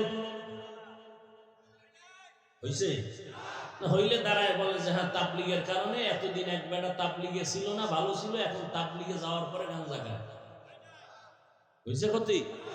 নাম্বার 2, আমাদের এই দেশে চরমনাই, উজানি, বাহাদুরপুর, নানুপুর পীর মাশায়েখ যারা হক, এদের দ্বারা ইসলামের কি ক্ষতি হয়েছে দেশে বলেন? হয় নাই?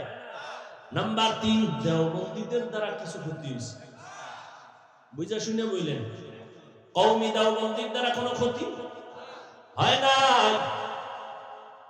অতএব তার বিরোধিতাও করিও না রে যুবক।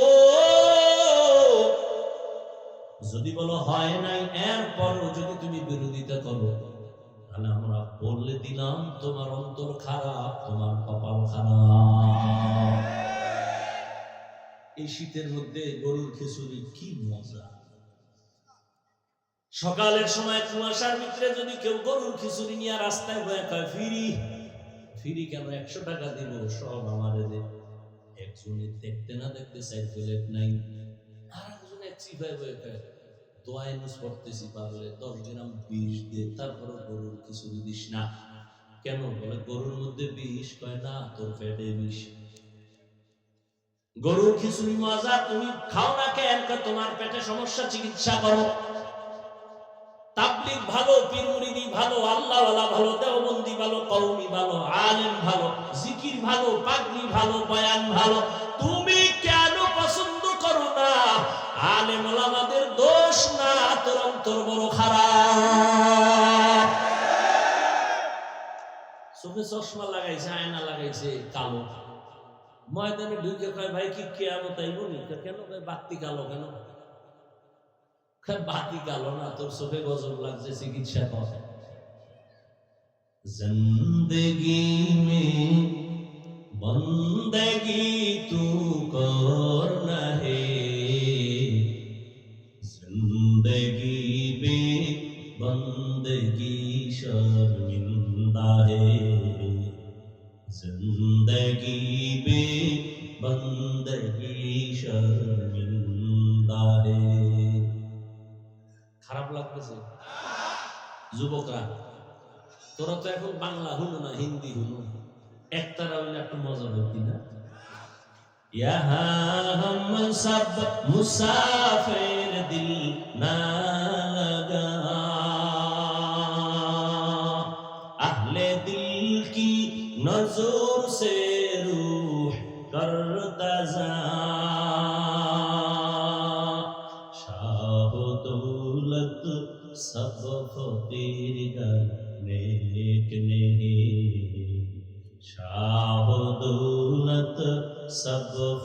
फिर घर लेकने जिंदगी में बंदगी तू करना है जिंदगी में बंदगी तू करना है जिंदगी बे बंदगी शर्मिंदा है जिंदगी बे बंदगी शर्मिंदा है जिंदगी में बंदगी कुन बंदगी बंदगी बे जिंदगी शर्मिंदी মেরাজ করতে অনেকে কিন্তু চলে গেছে টাইম দেওয়া আছে তো মেরাজ আছে সারা ওই যে রাতের বেলায় তো মেরাজ বানো কতজনের সাথে টাইম দেওয়া না 12টার পরে মিস কল দিব রেডি হয়ে যাও মেরাজে গেছি এরে আল্লাহর গোলাম কোন কথা বলতেছি না মনে নাই আপনাকে আসেনি মনে কি ওপেন হার্ট সার্জারি আল্লাহ করেছেন রহমতের নবীকে ওপেন হার্ট সার্জারি করেছেন টোটাল 4 বার জবাব দিতেছিলাম নবীর কলবে কি ময়লা ধুইলেন কেন না না রহমতের নবীকে এমন এক জগতে নিতেছেন ওই জগৎ সম্পর্কে নবী ওয়াকিফ না ওই জগৎ টোটাল আলাদা এজন্য আমার আল্লাহ জমজমের পানি দিয়া গোসল করাইয়া এরপরে আমার আল্লাহ নবীর ওযু করাইলেন নবী বলেন আমি জমজমের পানি দিয়ে ওযু করলাম আর ওখানে যাইতে গেলে ওখানের আবহাওয়া আলাদা এজন্য আগে একটু পাওয়ার ভিতরে ঢোকানো দরকার আল্লাহ ঢুকাইয়া দিলেন এটার বুঝাইতে এখন কত সোজা 50 বছর আগে কত কঠিন ছিল এখন সোজা কেমনে কয় যারা সৌদি আরব যাবে টিকা লাগা সরকার এখন আরো কড়া করছে টিকার সার্টিফিকেট না নিলে ভিডা ইনজেকশন লাগাও কারণ আরবের আবহাওয়া বাংলাদেশের আবহাওয়া এক না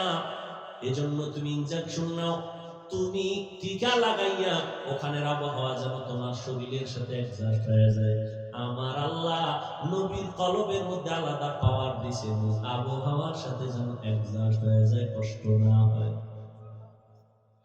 নবী বলেন এবার আমি ওযু বানাইলাম জমজমের পানি দিয়া এজন্য অনেক উলামায়ে কেরাম বলেছে জমজমের পানি কাউসারের পানির থেকেও দামি রহমতের নবীকে সাহাবায়ে কেরাম প্রশ্ন করলেন ইয়া রাসূলুল্লাহ জমজমের কূপের তলা কই এর যে পানি যাইতেছে ও মানে কোটি কোটি ট্রিলিয়ন বিলিয়ন পানি হাজিরা নেয় কমেও না বাড়েও না এর তলা কই রহমতের নবী বলেন সাহাবা এই জমজমের পানির কূপের তলা হাউজে কাউসারের সাথে লাগানো নবী বললেন এবার 2 রাকাত নামাজ আমি আদায় করলাম মেয়েরাজ শুরু হইল মসজিদ থেকে কিতের থেকে এজন্যই তো আমরা মসজিদ গিয়ে নামাজে দাঁড়াই নামাজে মেয়েরাজ করি কি করি মেয়েরাজ মসজিদে গিয়ে নামাজ আদায় করো নামাজ আল্লাহর সাথে গভীর সম্পর্ক তৈরি হয় কথা হয় বান্দা যখন নামাজে দাঁড়ায় ওখানেও কিন্তু ওই সুবহান দিয়া শুরু হয় হয়নি সুবহানাকাল্লাহুম্মা আছে না অবিহামদিকা ওয়া তাবারাকা ইসমুকা ওয়া তাআলা জাদ্দুকা ওয়া লা ইলাহা গায়রুক সুবহান আমি এখন মেরাজে ঢুকতেছি বান্দা যখন নামাজে দাঁড়ায় গেল তখন বান্দা আল্লাহর সাথে সম্পর্ক তৈরি করে আল্লাহর প্রশংসা করে আলহামদুলিল্লাহ আল্লাহ বলেন লিমানিল হাম কার গুণগান গাইলা? কাইলিল্লাহ। আল্লাহ বলেন মানিল্লাহ, আল্লাহকে। বান্দা জবাব দেয় রব্বুল আলামিন। আল্লাহ প্রশ্ন করে রব্বুল আলামিন কে? বান্দা জবাব দেয় রহমান। মানির রহমান, বলে রহিম। এভাবে কথা হয়, মেরাজ চলে আল্লাহর সাথে। উরুজ, উপরে যাইতেছে বান্দা, আল্লাহর মহব্বতের সাগরে ঢেউ খেলতেছে, মহব্বতের দিকে অগ্রগামী হইতেছে।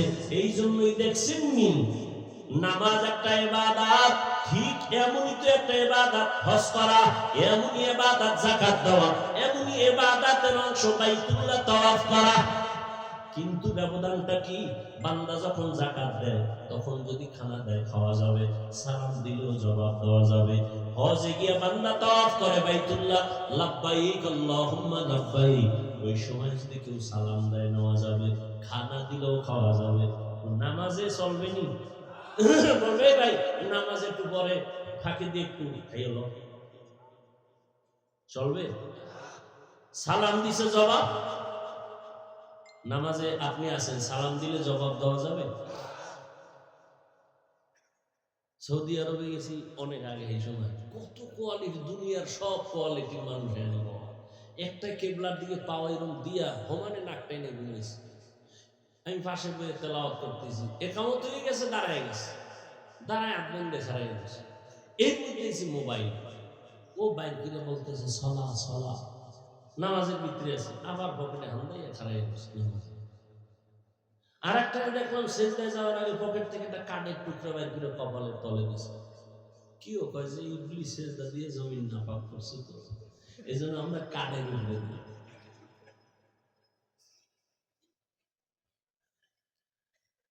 হায় হায়, তাহলে নামাজের মধ্যে সালাম বন্ধ কেন? খানা বন্ধ কেন? এটা তো মেরাজ চলতেছে। মেয়েরা যখন চলে আমার মালিকের সাথে ডাইরেক্ট কথা, এখানে সালাম চলবে না, কালাম চলবে না, খানা চলবে না। সালাম ফিরে নামাজ শেষ, এবার খানা দাও, সালাম দাও, কোনো বাধা নেই। আল্লাহ পাক রব্বুল আলামিনের নবী বলেন এবার বোরাকে আমাকে উঠাবেন। বোরাক আমাকে নিতে চায় না, কেমন বাহানা করে। ইতিহাস ওলামায়ে কেরাম অনেকে শুনছেন, আপনারাও জানেন। নবী বলেন বাইতুল্লাহ থেকে 1 মাসের পথ হলো বাইতুল মাকদিস, প্রথম কিবলা। বোরাকে যখন উঠলাম, এক চোখের পলকে আমি বাইতুল মাকদিসে হাজির হয়ে গেলাম। এটা কেমনে সম্ভব? মুহাম্মদ এক নজরে 1 মাসের পথ চলে গেলেন, এটা কেমনে সম্ভব?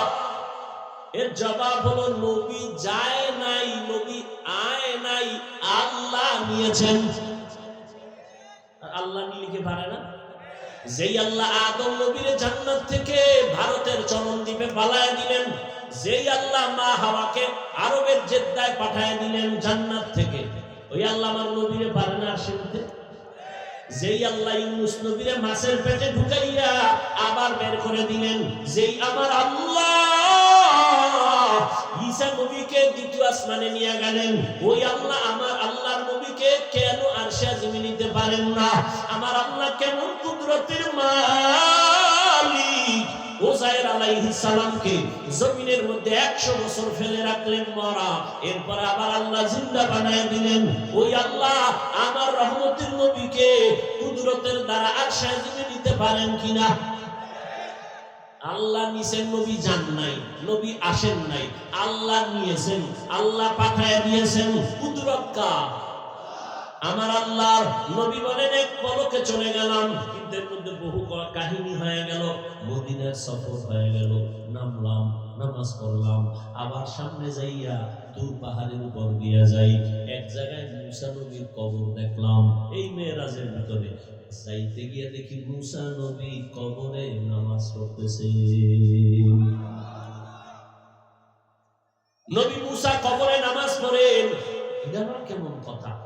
কেমন তেমন কথা একটু আর বলার সুযোগ নাই। অনেকে বলে নবীরা কবরে মরা, জীবনে জিন্দা হবে না। নবী বলেন ক্বালা রাসূলুল্লাহ সাল্লাল্লাহু আলাইহি ওয়া আলিহি ওয়াসাল্লাম আল আম্বিয়া ওয়া হিয়াউন ফি কুবুরিহিম মুসাল্লুন। সব নবীরা কবরে জিন্দা, সবাই নামাজ পড়ে। সুবহানাল্লাহ। কোরআন শরীফে আল্লাহ আয়াত নাযিল করে বলেন ওয়াহুম ইউরযাকুন, আমি কবরে তাদেরকে খানা দেই। আল্লাহ কি দেন?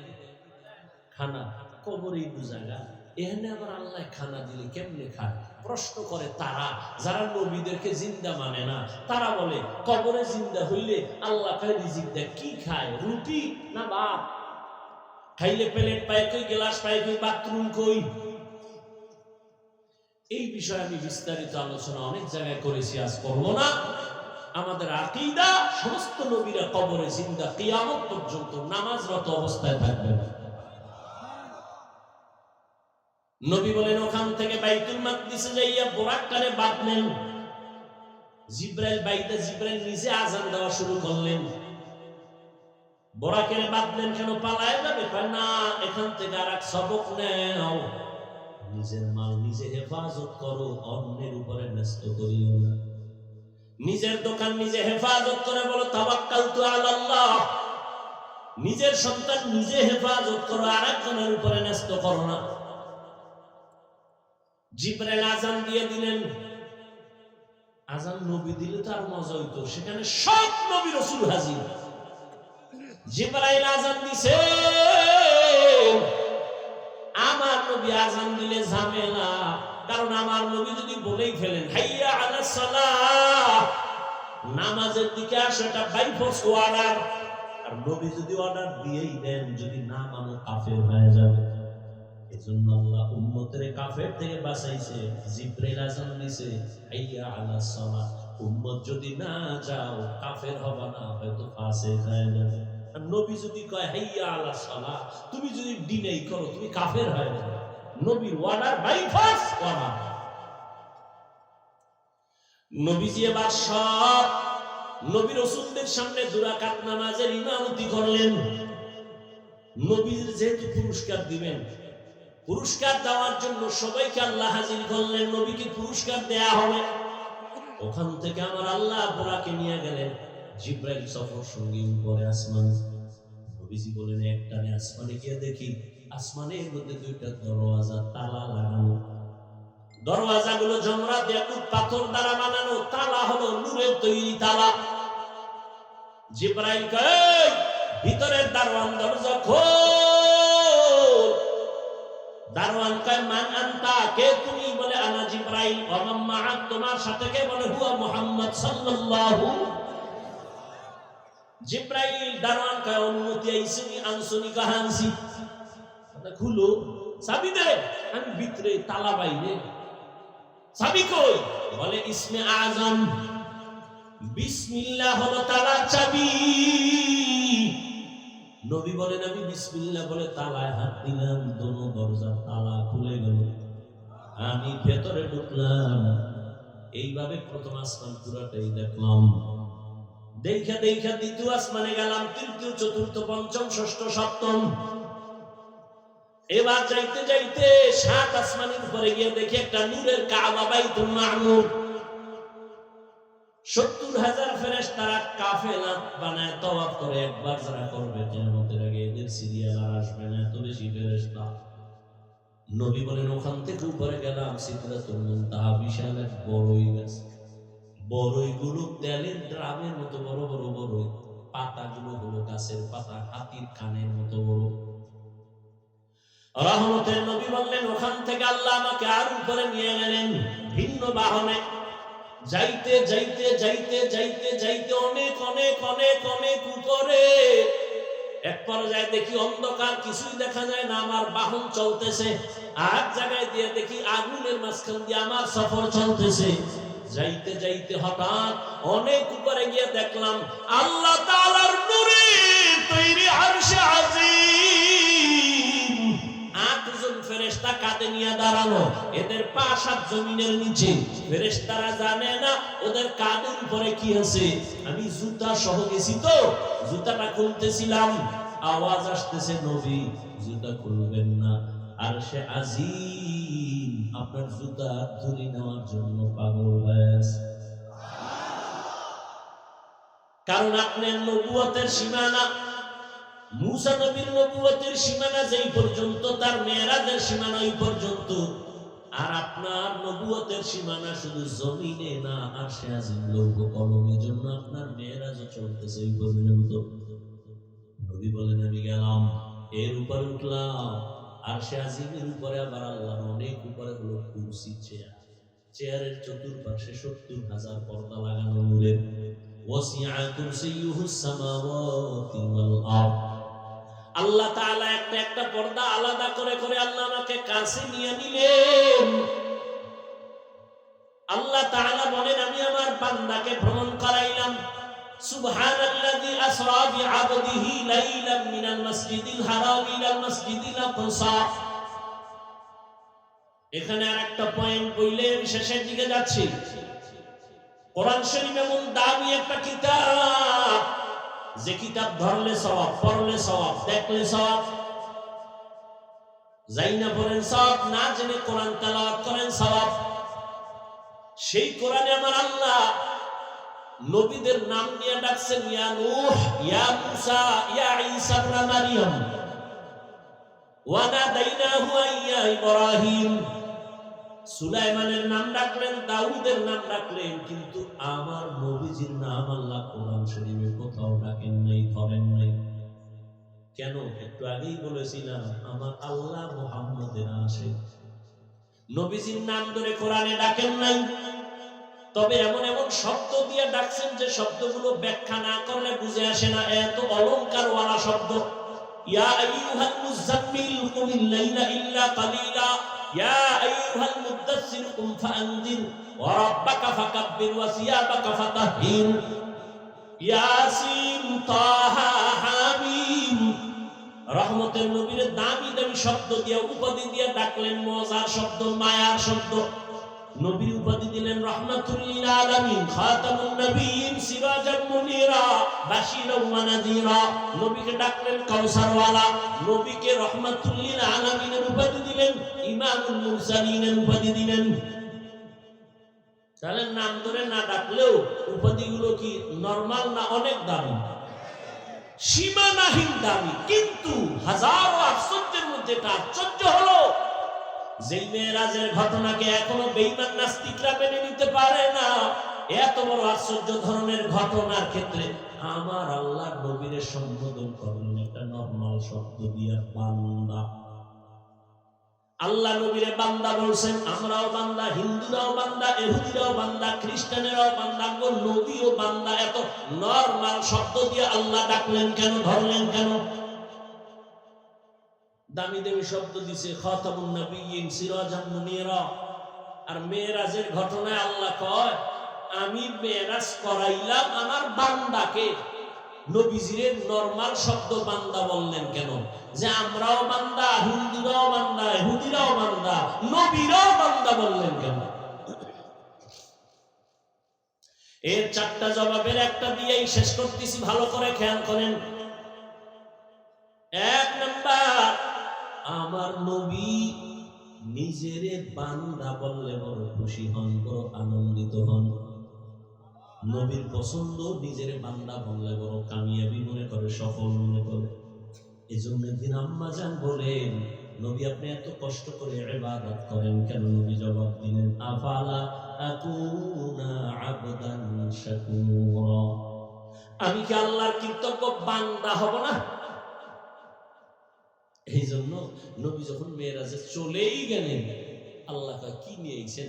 নবী বলেন, তিনটা হাদিয়া নিয়ে আসছি। তাহিয়াতু লিল্লাহি ওয়াস সালাওয়াতু ওয়াত তাইয়্যিবাত। আল্লাহ কয়, নবী আপনারও তিনটা দিয়া দেই। আসসালামু আলাইকা আইয়ুহান নবী ওয়া রাহমাতুল্লাহ ওয়া বারাকাতুহু। তিনটা দিয়ে দিন। আল্লাহর নবী বলেন, আমি একা একা নিব না। ওয়া আলা আসসালামু আলাইনা ওয়া আলা ইবাদিল্লাহিস সালিহিন। হাদিয়াটা দিয়া মোটামুটি প্রাথমিকভাবে একটা শেষ। এবার আল্লাহ কয়, ফেরেশতারা তোমরা টের পাইছো? হ্যাঁ, সাক্ষী দাও। ফেরেশতারা সাক্ষী দেয়, আশহাদু আল্লা ইলাহা ইল্লাল্লাহ। আমারটা দাও, আমার বন্ধুরটা দিবা না? এবার ফেরেশতারা বলে, ওয়া আশহাদু আন্না মুহাম্মাদান। আরে মুহাম্মাদান বইলে এর পরে সামনে বলো, কি বলবো? রাসূলুহু। না না না, কি বলবা? আমার বন্ধু যেটা দিছে এটার আগে আনো। আমার বন্ধু নিজেরে দিছে বান্দা, আর আমি নবীরে দিছি রাসূল। আমারটা পরে নাও, আমার বন্ধুটা আগে নিয়ে আসো। আগে বলো আব্দুহু, এরপরে আমারটা লাগাও রাসূলুহু। আমার বন্দুকটা আগে লাগাও আব্দুহু, এরপরে পরে আমারটা লাগাও রাসূলুহু। আব্দুহু দাও আমার বন্ধুর বন্দুকটা আগে নিয়ে আসো, আমার বন্ধুরে খুশি করা আমার মাকসাদ। এই জন্যই তো আব্দুহু আগে নিয়ে আসেন। বান্দা বড় দামি, আর বান্দার সাথে আল্লাহর সাথে একটা গভীর সম্পর্ক। ওই গভীর সম্পর্কের নাম ইবাদত। আর ইবাদত যারা করে তারা বান্দা, যার ইবাদত করে তিনি মাবুদ। আর ইবাদত করার মধ্যে আমার নবী শ্রেষ্ঠ। আমার নবীর মতো ইবাদত করেন ওয়ালা কিয়ামত পর্যন্ত আর একজন আসে না, আসবেও না। বান্দার দাম আছে না নাই? এখন একদল চোরারা কয় তো ঠিক আছে, নবীরে আল্লাহ বান্দা বলছে। বান্দা বলার 4 কারণ, কয় কারণ? আমি মাত্র 2টা বলছি। ওরা কি কয়? ঠিক আছে নবী বান্দা মেনে নিলাম। যারা নবীরে নিয়ে কিসের তৈরি করে পেছ লাগে রাখা, নবী যে বান্দা এটা তো দুনিয়ার ক্ষেত্রে বুঝলাম বান্দা, সেখানে তো বান্দা না। আল্লাহ কার খাপ সাবধান। আমি ওখানে নিয়েও কি বলছি জানো? ফাআওহা ইলা আবদিহি মা আওহা। আসেনি বান্দা? কথা বলেন না, কি বুঝেন আল্লাহই জানে। কিয়ামতের দিনও বান্দার দাম।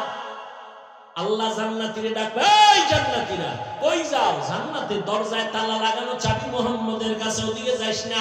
কই যাবি? ইয়া আইয়াতুহান নাফসুল মুতমাইন্নাহ ইরজিই ইলা রাব্বিকি রাদিয়াতাম মারদিয়াহ ফাদখুলি ফি ইবাদি ওয়াদখুলি জান্নাতি। আগে জান্নাত নাগে বান্দা? আগে আমার বান্দা মোহাব্বতের এদের কাতারে গিয়া মজলিসে গিয়া বসো। আমার প্রিয় বান্দা যারা নফসে মুতমাইন্না ওয়ালা, আমার প্রিয় বান্দা, এদের কাফেলায় গিয়া বসো, এরপরে তোমার জান্নাত। আগে বান্দার কাফেলায় যাও, এরপরে জান্নাতে যাও। এজন্য আল্লাহ কয় আমার বন্ধুদের বন্ধু বানায় চলো, এরপরে তুমি আমার মোলাকাতের অপেক্ষায় তুমি সামনে আগাও। এই জন্য আমার নবী বান্দা, নিজেরও বান্দা বললে অনেক খুশি হয়, কারণ আমার নবী আল্লাহর বান্দা হইয়া এত পরিমাণ ইবাদত করেছেন। আম্মা জান আয়েশা রাদিয়াল্লাহু আনহাকে সাহাবায়ে কেরাম জিজ্ঞাসা করলেন, ও আম্মা জান, নবীজির আশ্চর্য দুই একটা কথা আমাকে শুনান তো। শেষের দিকে চলে আসছি। আম্মা জানকে জিজ্ঞাসা করলেন, নবীর দুই একটা আশ্চর্য কথা শুনান তো। আম্মা জান আয়েশা জিজ্ঞাসা, আরে নবীজির আশ্চর্য না এমন কি আছে? নবীর জীবনে আশ্চর্য না এমন কি আছে? সবই তো আশ্চর্য, তবে একটা শুনো। এর পর্দার আড়ালের আম্মা জান আয়েশা রাদিয়াল্লাহু আনহা 6 বছর বয়সে নবীজির সাথে বিবাহ হয়ে গেল। 9 বছর বয়সে আম্মা জান নবীজির ঘরে চলে গেলেন। আম্মা জানের 18 বছর বয়স, ওই সময় নবী দুনিয়া থেকে চলে গেলেন। হিসাবটা বুঝে থাকলে বলেন, আম্মা জান আয়েশা নবীর ঘর করলেন কয়দিন? কথা বলেন না, ঘুমাইতেছেন। কয় বছর ঘর করলেন? মাত্র 9 বছর। আমাদের দেশে তো বোনদের 18তে বিয়েই হয়। এর মধ্যে আর এক দলে আবার আগুন লাগাই দিছে, বাল্য বন্ধ করো, বাল্য বিবাহ চলবে না। আকাম চলবে, বিবাহ চলবে। করো আকাম করো, সারা রাত দরজা জানালা আটকে মোবাইলে আকাম চালাও। চোখের জিনা, কানের জিনা, অন্তরের জিনা, জবানের জিনা চলো। ঘরে ঘরে মোবাইলে গুনাহ চলে, সারা রাত গুনাহ দেখে। গুনাহ উচিত ছিল ঘুমের মধ্যে ঠাড়া ভরা, ঘুম থেকে উঠে দেখা দরকার ছিল, চেহারাটা শুকার হয়ে গেছে। শুধু মুহাম্মদের উম্মত হওয়ার কারণে আল্লাহ গজব দেন নাই। না হয় ঘরের মধ্যে যেই জিনা চলে সারা রাত মোবাইলে, আল্লাহ বাঁচায় রাখছে, এটা তো মুহাম্মদের উম্মত হওয়ার বরকত। আম্মা জান আয়েশা রাদিয়াল্লাহু আনহা বলেন, মাত্র নবীর ঘর করছি 9 বছর, 18 বছরের আমি একটা মেয়ে রহমতের নবীর 9 বছর সোহবাত পাইয়া কি পাইছি জানো? 2000-এর উপরে হাদিসের হাফেজা হয়ে গেছি। আমগো আম্মা জাননা কয়টা হাদিস জানে? আপনারা জানেন না? শুধু সাফার জোরে আহলে হাদিস। হায় আম্মা জান আয়েশা রাদিয়াল্লাহু আনহা বলেন, আমি নবীর ঘর করছি 18 বছর বয়স পর্যন্ত, 9 বছরে আমি 2000-এর উপরে হাদিসের হাফেজা হয়ে গেছি। আল্লাহ হেদায়েত দান করেন। এখন আম্মা জান বলেন, বলবো ঘটনাটা এই শেষের দিকে খেয়াল করে। আম্মা জান আয়েশা চোখের পানি ছেড়ে বলেন, সাহাবা, একদিনের ঘটনা, রহমতের নবী একদিন এশার নামাজ পড়ে আমার ঘরে আসলেন। কি পিছনে সমস্যা? শেষ করব। আম্মা জান আয়েশা রাদিয়াল্লাহু আনহা বলেন, একদিন নবী এশার নামাজ পড়ে আমার ঘরে আসলেন। আয়েশা, নবী কত দয়ালু, ডাক দিয়ে, এই হুমায়রা। কারে ডাকছে? আয়েশা রাদিয়াল্লাহু আনহাকে মায়া কইরা ডাকতেন হুমায়রা। আর আপনারা কি করে ডাকেন? বেবি। নাম ধরে ডাকে, নাম ধরে। ওদিকে বেবিও স্বামীরে ডাকে হৃদয়, ডাকেনি? সন্তান একটা ওই এটা শিখে বলছে, সন্তানের আব্বু কয় না, আম্মু কয় না, মায়ের কয় বেবি, নাস্তা দে। বাবারে কয় এই হৃদয় টাকা দে। দুইজনে কয় এই সর্বনাশ। এ যদি মানসি হুনি আইরে জুতার ভিড়ারে, আব্বু কয় না, আম্মু কয় না, উভয় কি? ডোন্ট মাইন্ড আর ফ্রি মাইন্ড। স্ত্রীর স্বামীও নাম ধরে ডাকে, স্বামী স্ত্রীকে নাম ধরে ডাকে। নামগুলো কি সাইজে? একজনের নাম সবুজ আর একজনের নাম গম্বুজ। না, সন্তানের নাম তুফান, বৃষ্টি, নদী, সাগর। অথচ রাসূল হাদিসে বলে একটা নামের কারণে আল্লাহর বান্দারা কিয়ামতে জান্নাত পাবে। সেদিন একটার জিজ্ঞেস তোর নাম কি? কয় রুমেল, সুমেল। আমি মাইয়া ফলা হইলেন, পোলার নাম রাখবি জিমেল, আর একটার নাম রাখবি হিমেল। হ্যাঁ,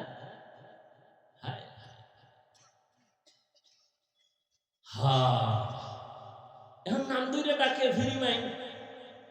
কপালে জুতার বাড়ি, কি করা যায়? ঘটকেরা ডাকছে, এই ঘটক, আকাম তো বাজায় লাইছে ফ্রি মাইন্ড। আমিও বউরে নাম ধরে ডাকি, বউ আমারে নাম ধরে ডাকে। ফোলায়ও ইয়ে শিখছে। ফোলায় আমার আব্বু কয় না, কি কয়? কয় হৃদয়। মায়ের কয় বেবি। উভয় কি? প্রতিদিন খালি পেটে সকালবেলা বইয়া মাঝখানে ছেলেটারে বইয়া, স্বামী আর স্ত্রী দুইজনের ইয়ার চাল দিবি। তুই একবার স্বামীরে কবি আব্বু, আর তোর ওই স্বামী তোরে ডাকবে আম্মু। এইভাবে মাঝখানে রিয়ার চাল দেয়। তো সন্তান যদি শিখে, এবার টের পা ফিরিমেন্টের জুতা কেমন। আল্লাহ হেদায়েত দান করে। আম্মা জান আয়েশা রাদিয়াল্লাহু আনহা চোখের পানি ছেড়ে বলেন, রহমতের নবী ঘরে আসলেন, এশার নামাজের পরে এসে ডাকলেন হুমায়রা। লাব্বাইক ইয়া রাসূলুল্লাহ। আজকে রাতের জন্য আমার একটু ছুটি দিবেন নি? আজকে রাতের জন্য একটু ছুটি কার কাছে চায়? আর নবীজি চায় কার কাছে? আম্মা জান আয়েশার কাছে। আপনারা চাননি যে ম্যাডাম একটু ছুটি দিবা, খেলাবে যাব? কি আর ছুটি মুটি? রাত্র 3টা বাজে ম্যাডাম যদি টেলিফোন করে, আরে আগুন। ম্যাডাম বলে, কই আছো? তোর দরকার কি? আমার কত চাকরি রাতের বেলা, মেয়েরা চলে। ম্যাডাম যদি প্রশ্ন করে, সেখানে আগুন লাগায় দেয়। আর রহমতের নবী আম্মা জানকে বলে, নবী আজ রাতের জন্য একটু ছুটি দিবেন নি? আম্মা জান আয়েশা চিন্তা করলেন নবীজি হয়তো অন্য কোনো বিবির ঘরে যাবেন। আম্মা জান আয়েশা হাস দিয়া বলেন, ইয়া রাসূলুল্লাহ, আপনি আমার কাছে ছুটি চাইবেন আর না বলবে এটা কেমনে বুঝবেন? ও রহমতের নবী, আমি ধন্য, আপনার ঘরে এসে আমি ধন্য। আম্মা জান বলেন, আমি ভাবলাম নবী এবার বের হইয়া ভিন্ন কোন বিবির ঘরে যাবেন। আমি এবার নবী আসছে, রুমে বাতি বুতি নাই, নবীর চেহারার আলোতে পুরো ঘর আলোকিত হয়ে আছে।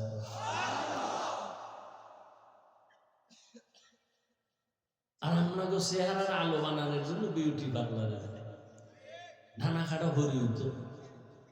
একজনই সাদা দেখে এটারই বিয়ে করবে, ধানা খাটা ভরি। বাসায় নিয়ে যখন টের পাইছে একটু পানি লাগছে, রৌদ্র লাগে দেয়, আসল জাম কালা, চান্দি গরম হয়ে গেছে। হায় রে কপাল মন্দ, চোখ থাকতে অন্ধ। আল্লাহ হেদায়েত দান করে। আম্মা জান আয়েশা রাদিয়াল্লাহু আনহা তিনি বলেন, আমি একটু ঘুমের বাহানায় বিছানায় শুয়ে গেলাম, একটু ছোট্ট রুম, খেজুর পাতার ঘর, খেজুর পাতার ঘর। আমি দেখলাম নবীজি কোনো ঘরে যান নাই। আমি ঘুমের বাহানা কইরা আমি তাকায়া হালকা ভাবে নজর দেই, আমি দেখি রহমতের নবী একা নামাজে দাঁড়ায়।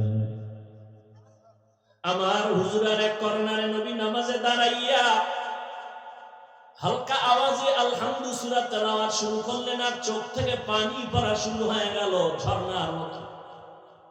রহমতের নবী তেলাওয়াত আলহামদু শেষ, সূরা বাকারা শুরু করলেন। ভাবলাম নবী বোধহয় বাকারার মাঝখানে গিয়ে রুকুতে যাবেন, কিন্তু না, পুরা সূরা বাকারা শেষ করলেন। তাও তো তাড়াহুড়া নাই, নবী আস্তে আস্তে পড়তেছেন। আর আমি আয়েশা জীবনে নবীকে এমন কান্না করতে দেখি না। নবী তেলাওয়াত করেন আর কান্না করেন। সূরা বাকারা শেষ করতে করতে অনেক সময় চলে গেল। ভাবলাম নবী এবার রুকুর মধ্যে যাবে, না, নবী সূরা আলে ইমরান শুরু করলেন। নবী ভাবলাম মাঝখানে গিয়ে রুকুতে যাবে, না, নবী পুরো সূরাটাই শেষ করলেন। এখনো প্রথম রাকাতে নবী দাঁড়ানো আছে। আলে ইমরান শেষ করিয়া নবী রুকুতে যাবেন, দেখি না নবী পরের সূরাটাও শুরু করলেন। নবীজি দীর্ঘ টাইম সূরা তেলাওয়াত করেন আর চোখের পানি ছেড়ে দাড়ি ভিজে ভিজে পানি পড়তেছে। এমন কান্না মনে হয় নবী মরে যাবে। নবী যেই সূরা শেষ করে 4 নাম্বার সূরাটাও তেলাওয়াত শুরু করলেন। দীর্ঘ টাইম নবী দাঁড়ায় কাঁদতেছেন আর তেলাওয়াত করতেছেন। এমন তেলাওয়াত আমি জীবনে এত দেরি করতে দেখি নাই। নবীজি এত পরিমাণ দেরি করিয়া সীমাহীন দেরির পরে নবী মাত্র রুকুর মধ্যে চলে গেলেন। রহমতের নবী রুকুতে যায়, কান্না বন্ধ নাই। নবী মাথা উঁচু করেন না, ওখানে সীমাহীন সময় ব্যয় করলেন আর কান্না শুরু করলেন। আমি আয়েশা দেখতেছি, আমার চোখে ঘুম নাই। নবী রুকুর থেকে দাঁড়ালেন, রুকু থেকে দাঁড়াইয়া নবী এবার সিজদায়, মাত্র প্রথম রাকাতের প্রথম সিজদায় নবী গেলেন। সিজদায় গিয়ে নবীর অঝরে কান্নার আওয়াজ। প্রথম রাকাতের প্রথম সিজদায় নবী এর পরিমাণ কান্না, কাঁদতেছেন কাঁদতেছেন, মনে হয় নবী বেহুশ হয়ে যাবেন। আর নবী মাথা উঁচু করেন না। দ্বিতীয় সিজদা দিবেন সেই খবরও নাই। নবী এই পরিমাণ সিজদায় কাঁদতেছেন, হঠাৎ করে পেছন থেকে আমি কানে আওয়াজ শুনতেছি, বেলালের আওয়াজ। মসজিদের বাহিরে বেলাল আওয়াজ দিচ্ছেন, ইয়া রাসূলুল্লাহ, আমি ফজরের আযান দেওয়ার জন্য আসছি। নবী সময় কম, তাড়াতাড়ি প্রস্তুতি নেন, ফজরের সময় কাছাকাছি। নবী সেই রাতের নামাজের মাত্র প্রথম রাকাতের প্রথম সিজদায় কান্না করে, এখনো দ্বিতীয় সিজদা করেন নাই। ওদিকে বেলালের আওয়াজ, বেলাল ফজরের জন্য ডাকতেছে। সময় কাছাকাছি চলে আসছে, নবী প্রস্তুতি নেন। ও সাহাবায়ে কেরাম, আমার নবীর এইভাবে ইবাদত, এত কান্না, এত কান্না, এত তেলাওয়াত, এত পরিমাণ দেরি করলেন সিজদার ভেতরে, এত পরিমাণ ইবাদত গুজারার জমিনে আর কোনো ব্যক্তি নাই। আল্লাহ পাক আমার নবীকে এই কারণে মোহাব্বতের নজরে বান্দা বলেছেন। এরে আল্লাহর গোলাম যুবক বাবারা, পর্দার আড়ালের মা বোনেরা, দুনিয়ার রং তামাশা তো কম করলা না রে বাবা। কবে তুমি নামাজে দাঁড়াই আমার আল্লাহকে ডাক দিবা? কবে তুমি পর্দার আড়ালে চলে যায় আমার আল্লাহর মুহাব্বতের মালা গলায় পরবা? ও যুবক, রহমতের নবীর মুহাব্বত অন্তরে জমা করে স্কুলে পড়ো, কলেজে পড়ো, চাকরি করো, নামাজ ছাড়িও না। আল্লাহর মুহাব্বতের মেরাজে নামাজ বড় মজার জিনিস। নামাজ পড়ো, জীবনে তো নামাজ কম ছাড়লা না, দাড়ি কম কাটলা না, বেপরদায় কম চললা না। এখনো সময় আছে তওবা করিয়া। তোমার মতো যুবক স্কুল কলেজে জেনারেল লাইনে থাকিয়াও তো নামাজ পড়ে, তুমি কেন পারবা না? নবীর মুহাব্বত অন্তরে নিয়া, মা বাবার দোয়া নিয়া, শিক্ষকের দোয়া নিয়া, উলামায়ে কেরামের পরামর্শ নিয়া নবীর আদর্শের মালা গলায় লাগায় তওবা করো। আর জীবনে নামাজ ছাড়বা না, দাড়ি কাটবা না, বেপরদায় চলবা না, মা বাবার দোয়া নিয়া চলবা। ও পর্দার আড়ালের মা বোনেরা, আল্লাহ পাক আপনাদেরকে তো মর্যাদা দান করেছে। আপনারা নবীদের মায়ের মতো দামি মা, সাহাবায়ে কেরামদের মায়ের মতো দামি মা। আপনাদের মতো কত মা এখনো পর্দা করে, স্বামীর মাল হেফাজত করে, মোবাইলে সময় নষ্ট করে না, নামাজ ছাড়ে না, বেপরদায় চলে না। আপনারা কেন পারবেন না? এখনো সময় আছে, তওবা করেন, আল্লাহকে মনে মনে বলেন আর তৌফিক চান। আর জীবনে বেপরদায় চলবেন না, নামাজ ছাড়বেন না, স্বামীর মাল খেয়ানত করবেন না, মোবাইলের সময় নষ্ট করবেন না। আল্লাহ সন্তান দিলে নেককার বানাবেন, আদর্শ ডাক্তার বানাবেন, ইঞ্জিনিয়ার বানাবেন, নামাজিওয়ালা বানাবেন। আর তওবা করো হে যুবক, জীবনে কয়দিন বাঁচবা? আল্লাহর কাছে তওবা করো।